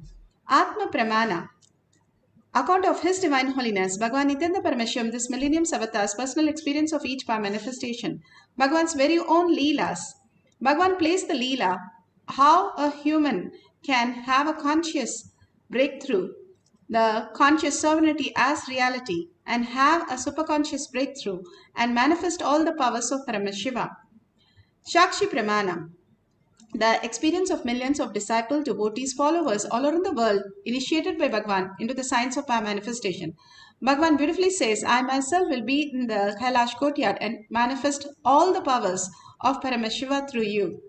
And Pratyaksha Pramana, the scientific study measuring the effect of being in the enlightened state. Bhagavan beautifully says, how we cherish delusion when we are having so many thoughts in our inner space. Here, when you drop, unclutch, and continuously being the conscious sovereignty as your reality, you start experiencing the thoughtless space as your reality. That's what Bhagavan gives us, the greatest gift and initiation and Shaktipada, Shaktinipada, to experience the conscious sovereignty as our reality. Each one of us have to receive the prasada from Bhagavan. All the darshan and all the blessing and all the boons have been showered on us. Now it is us who can experience the conscious sovereignty as our reality and manifest our life as powers. Beautifully, Bhagavan gives the Shastra Pramana, the reference from the Veda Agamas. This is from Vijnana Bhairava Tantra. Vijnana, the consciousness, Bhairava, one who experienced the consciousness. Tantra is the method to experience the conscious breakthrough and into the science of power manifestation.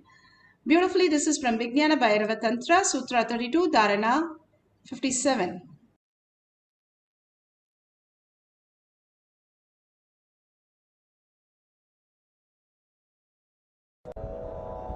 आसने शयने स्थित्वा निराधारं विभावयन् स्वदेहं मनसि क्षीणे क्षणादक्षीणाशयो भवेत् आसने शयने स्थित्वा निराधारं विभावयन् स्वदेहं मनसि क्षीणे क्षणादक्षिणाशयो भवेत्. Bhagavan Parameshwara says, being seated on a comfortable seat or on a bed, firmly cognize that your own body is without any support or base from anywhere it is resting on. Nothing. By holding this cognition, when the mind becomes worn away and thoughtlessness arise, then in the instant one becomes the weightless and experience the space beyond the mind, the space of Parameshiva. Beautifully, Bhagavan gives us how we can experience the thoughtless space and start experiencing the conscious sovereignty as our reality. Bhagavan beautifully says a story how an elephant, when it was small, they tie up with a metal chain. It is very hard for the elephant to move around, and it is chained to the temple pillars. As they grow up and when they are grown, they are again tied, but this time they are not the iron chain, rather they just tie them with a simple chain where it is just something that even a baby could open it and move off. But the elephants do not move from the pillar till you untie that very little thread that you have tied. It will not move out of it because it has delusion that it is tied to the pillar. That is how Bhagavan says we are tied to our problems, our incompletions, our guilt, fear, and all the delusions that we are holding. And if we let go that, we will simply understand the higher space, the conscious sovereignty as our reality. Beautifully, Bhagavan says how we can experience conscious sovereignty as a reality where the cow is tied to the one stick, and more it starts understanding to live in that space. That rope starts becoming longer and longer. The same way our conscious sovereignty starts manifesting as reality. We have got a longer rope at least to manifest more reality as conscious sovereignty. But we are continuously in the space of outer world with the materialistic thinking, which is cunning, which is upsetting, which is frustrating, whatever we are cherishing, then that becomes the bondage that we are caught up to, which is not the existential reality. Anything that the world is creating is not the existential reality. And we are assuming that to be true because we are seeing it every day. But in the deep sleep, or before we are born, or after we are gone, it is not there. So it cannot be an existential reality which does not exist before or after. So we can really see what is that which is conscious sovereignty, what is that we experience as oneness, and which is the existential reality. It is not nothing will be lost. We will understand the higher depth of how to manifest our life. Lokas are created by the rishis, and beautifully they are able to manifest any reality when they are in the oneness space with Paramashiva. Bhagavan beautifully says how the Atma Pramana, Apta Pramana, where Krishna carries the Govardhana mountain, and he carries the Govardhana mountain not by an effort but just with his small little finger to showcase that that is not an effort but it is simply conscious sovereignty, to showcase to the world how you can live as superconscious being even as a mountain. It is just a feather weight. And beautifully the whole village could stand under this mountain to showcase it's not just some mythology, but really it happened, where Indra flooded the place and all the people went and stood under the mountain. This is clearly documented in Srimad Bhagavatam and Canto 10, Chapter 24. And it clearly says how the mountain became as light as feather. And all the Ramakrishna Paramahamsa picture that has been taken, once the photographer was taking the picture, while he was taking the picture, his chin started falling because Ramakrishna went into Samadhi. And when the chin started falling, he went close by to just lift his fan with just one finger. But suddenly the body started floating like a feather and he just moved back. The presence, the more we are present in the inner space as conscious sovereignty, that who we are, I am Paramashiva, the more you become light as a feather. You're powerful than the nuclear energy, that Bhagavan is giving us all these great signs to understand who we are. And we are forgetting the whole fact how we exist as Paramashiva and crumbled into some mere things, that impossibility that we keep posting in our life. Beautifully, Bhagavan has given the greater reality, greater science, and he himself explains in the Atma Pramana. And gravity going up and down till 2015, gravity was a permanent, established, definite unit force. We have enough of video evidence.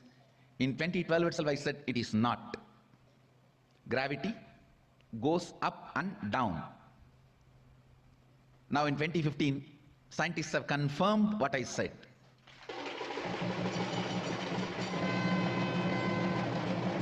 Gravity is not permanent, unchangeable power or force.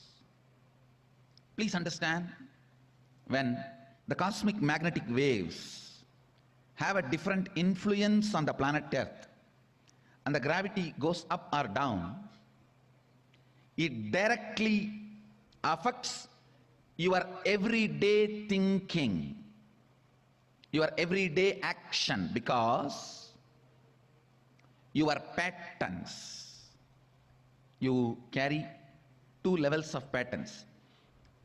Patterns related to your actions. When you wake up, how you wake up, how you drink your cup of coffee, how you run to the restroom, how you take bath, how you eat, what you like, what you don't like. Your all day-to-day actions. The action-based patterns are muscle memory. Those patterns are recorded in your muscles, so it's called muscle memory. And your cognition-based patterns.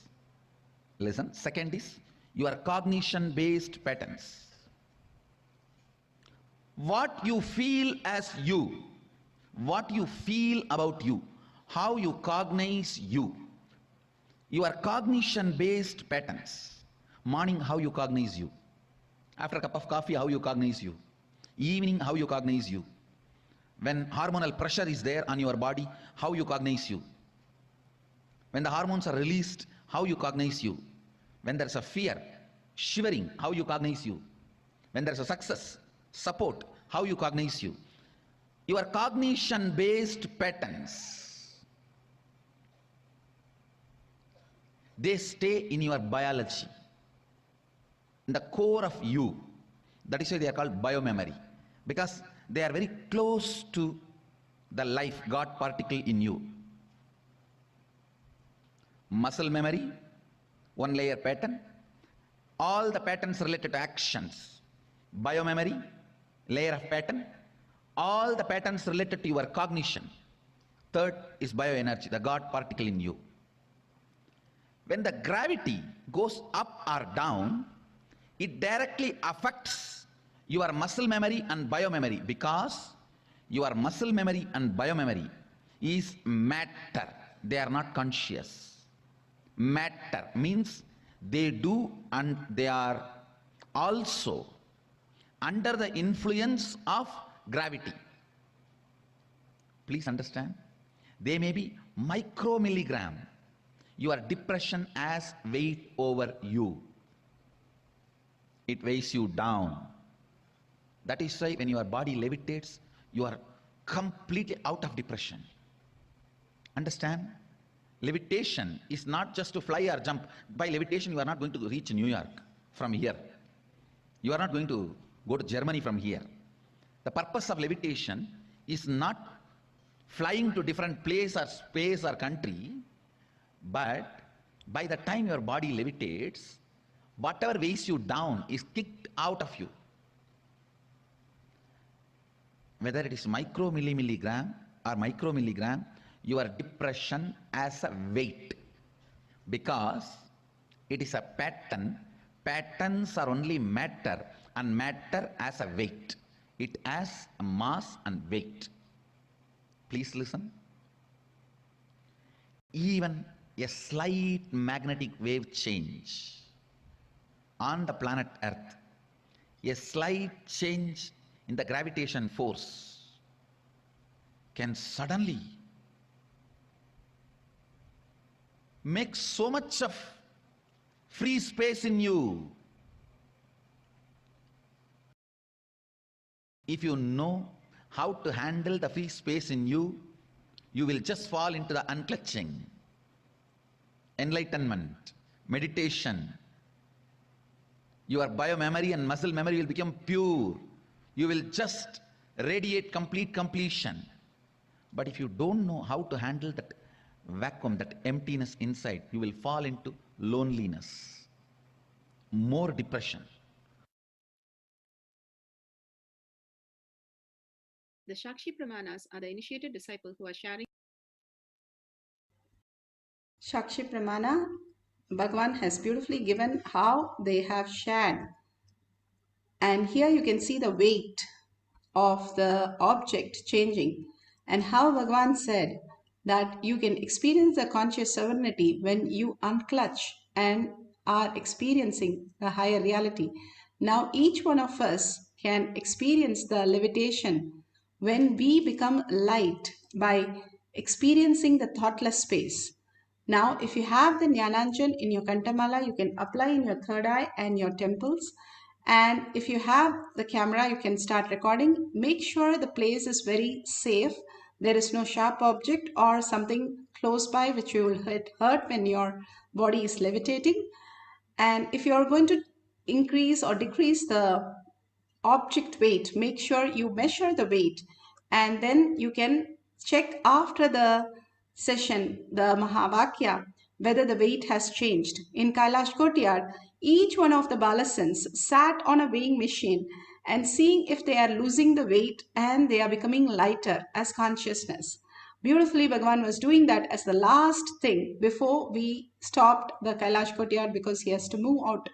And here Bhagavan is giving us, all of us, initiating us into the power manifestation of the greatest science. You can sit in Padmasana, the Samana Mudra, when you clutch both your fingers and the thumb being on the top.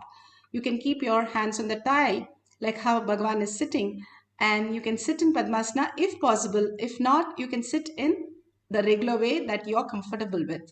Now let's get into the deep oneness space of Paramashiva. Let's sit straight with the head, neck and spine in a straight line. Visualize Paramashiva in a third eye. Bhagavan beautifully says how the parasites in our body, the lower three chakras, are only the bacteria and parasites which creates all the reactions that we are going through. If not for them, we are out of delusion. Bhagavan says simply they will be removed and you will be in such a oneness space of Paramashiva, and absolute unclutching from anything that is, even you suspect it is a delusion. Anything which is there in the outer world, which is not the existential reality, which does not exist before you were here. And it is not relative. It is only the space. Because you perceive it, you are manifesting that as reality. So complete with everything. That which is not there in the deep sleep and dream state is not the existential reality. And continuously unclutch from everything that you know, everyone that you know, and whatever you have thoughts. Any SDHT, self-doubt, self-denial, self-hatred, drop at Bhagavan's lotus feet again and again. Raise yourself as Thyaga. The only thing you have to do is sit straight and head, neck and spine straight. Visualize Bhagavan's beautiful gestures, beautiful initiation, and showering the gorgeous looks, the smile, the blessing of boons, and giving us powerful cognition. Verbalize and visualize only this as your powerful space, as your inner space for few minutes. Put away your gadgets, put away your thoughts. You have two minds now, gadgets as one and your thoughts. So put away both. Only for recording you can use your gadgets. Otherwise, don't use your gadgets for a few minutes. Few minutes only experience the oneness with Paramashiva. Start chanting Mahavakya so that your whole being vibrates and you are enticed, you are engulfed in it. You just become possessed by the Mahavakya and you dissolve yourself in the Mahavakya, raising yourself to the highest frequency of Paramashiva. Continuously chant the Mahavakya. Whatever Bhagavan has given boon, let it come as our reality and manifest as powers. Levitation not only removes your heaviness in your body and levitate, but also your inner space where you get rid of so much of depression and suppression, frustration, everything. And you start becoming so beautiful as conscious sovereignty, as light as feather, simply floating on air as your reality. Continuously hold this beautiful, powerful space and chant the Mahavakya to experience the oneness and the levitation power. Now let's start chanting the Mahavakya intensely.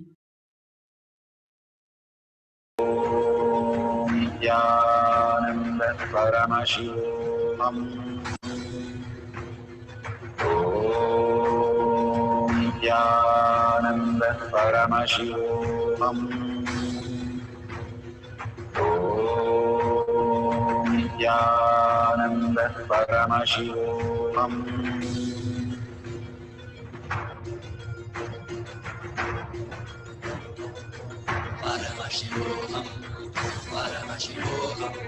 Let Paramashiva's third eye manifest in all our third eyes.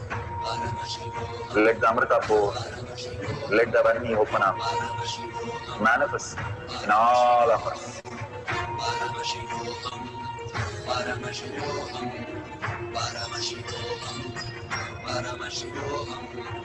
Let Paramashiva overflow, manifest the powers in all our third eyes. Om Nityananda Paramashivam Om Nityananda Paramashivam Om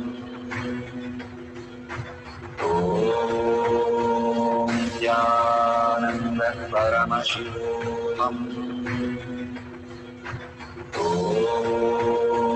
Nityananda Paramashivam Om Nityananda Paramashivam Om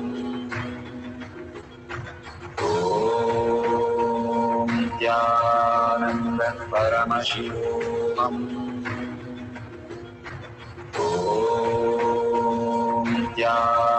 Nityananda Paramashivam Om Nityananda Paramashivam Om Nityananda Paramashivam Om Nityananda Paramashivam Om Nityananda Paramashivam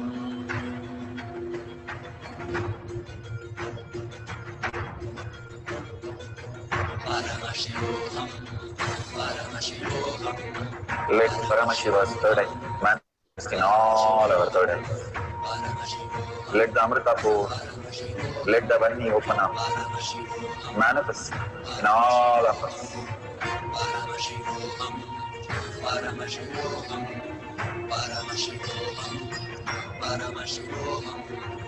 Let Paramashiva overflow, manifest the powers in all our third eyes. Om Nityananda Paramashivam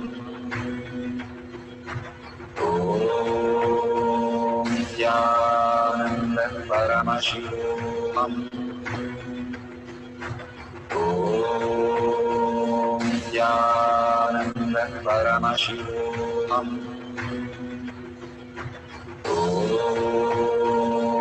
Nityananda Paramashivam Om Nityananda Paramashivam Om Nityananda Paramashivam Om Nityananda Paramashivam Om Nityananda Paramashivam Om Nityananda Paramashivam Om Nityananda Paramashivam Om Nityananda Paramashivam Om Nityananda Paramashivam Om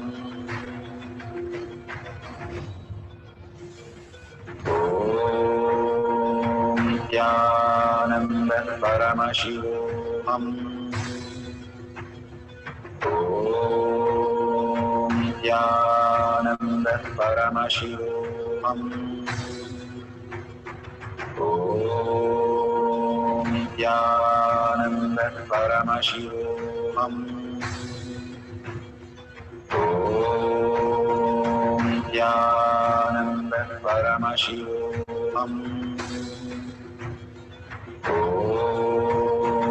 Nityananda Paramashivam Om Nityananda Paramashivam Om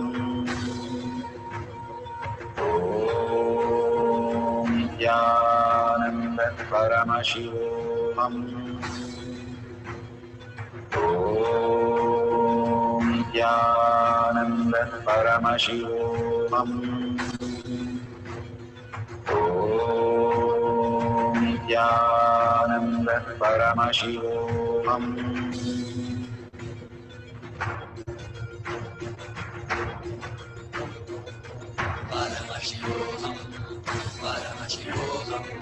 Let Paramashiva's third eye manifest in all our third eyes. Let the Amrita pour, let the Varni open up.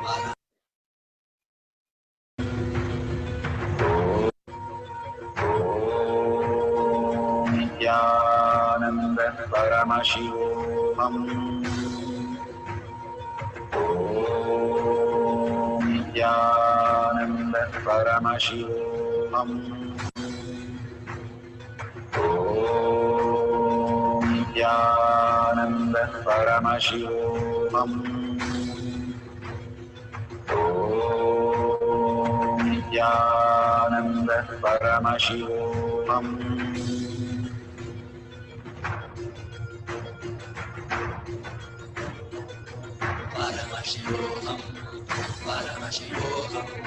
Let Paramashiva's third eye manifest in all our third eyes. Let the Amrita pour, let the Varni open up, manifest in all of us.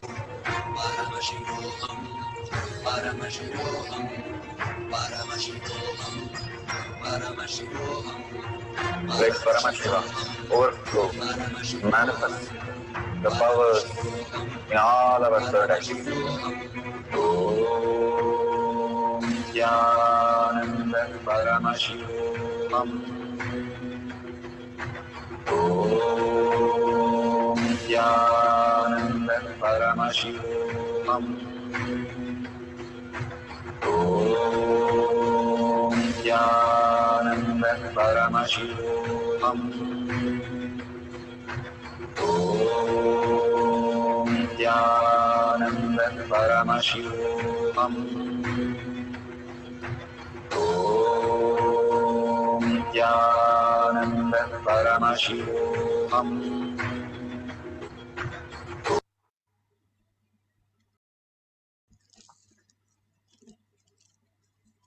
Beautifully, whatever you have experienced as prasada, now take a picture of that. If you have an object that you are levitating,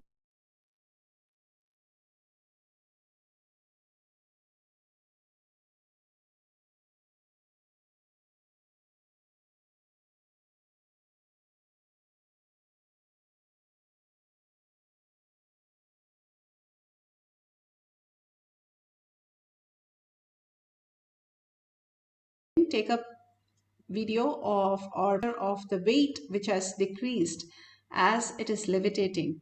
Or if you have experienced, you can share that at the end of the session. We'll have one more cycle.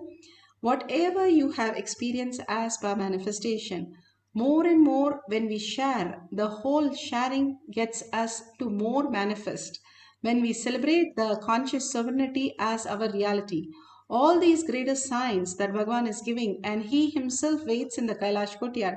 Who is the one who is manifesting the powers? He sits and watches all of us manifest the powers. When we are deeply into oneness with Paramashiva and manifest our inner space, the whole reality also brings so much of auspiciousness and abundance. Is it possible for each one of us? Yes, that's what is our further life that is expanding into as conscious sovereignty as our reality. Again and again, more and more we are in the conscious sovereignty, more we understand the greater intelligence. All this is about how we are manifesting more intelligence, how to live a life much more in grandeur way as Hindu narratives, not as the mere delusion with all the boredom and tiredness and disease and death, with pain and all the traumas that we need to go through as a human. Rather, we can live as conscious sovereignty, manifesting our reality as auspiciousness, commanding the world with our whatever is our sankalpa becomes the real, more and more into the reality itself.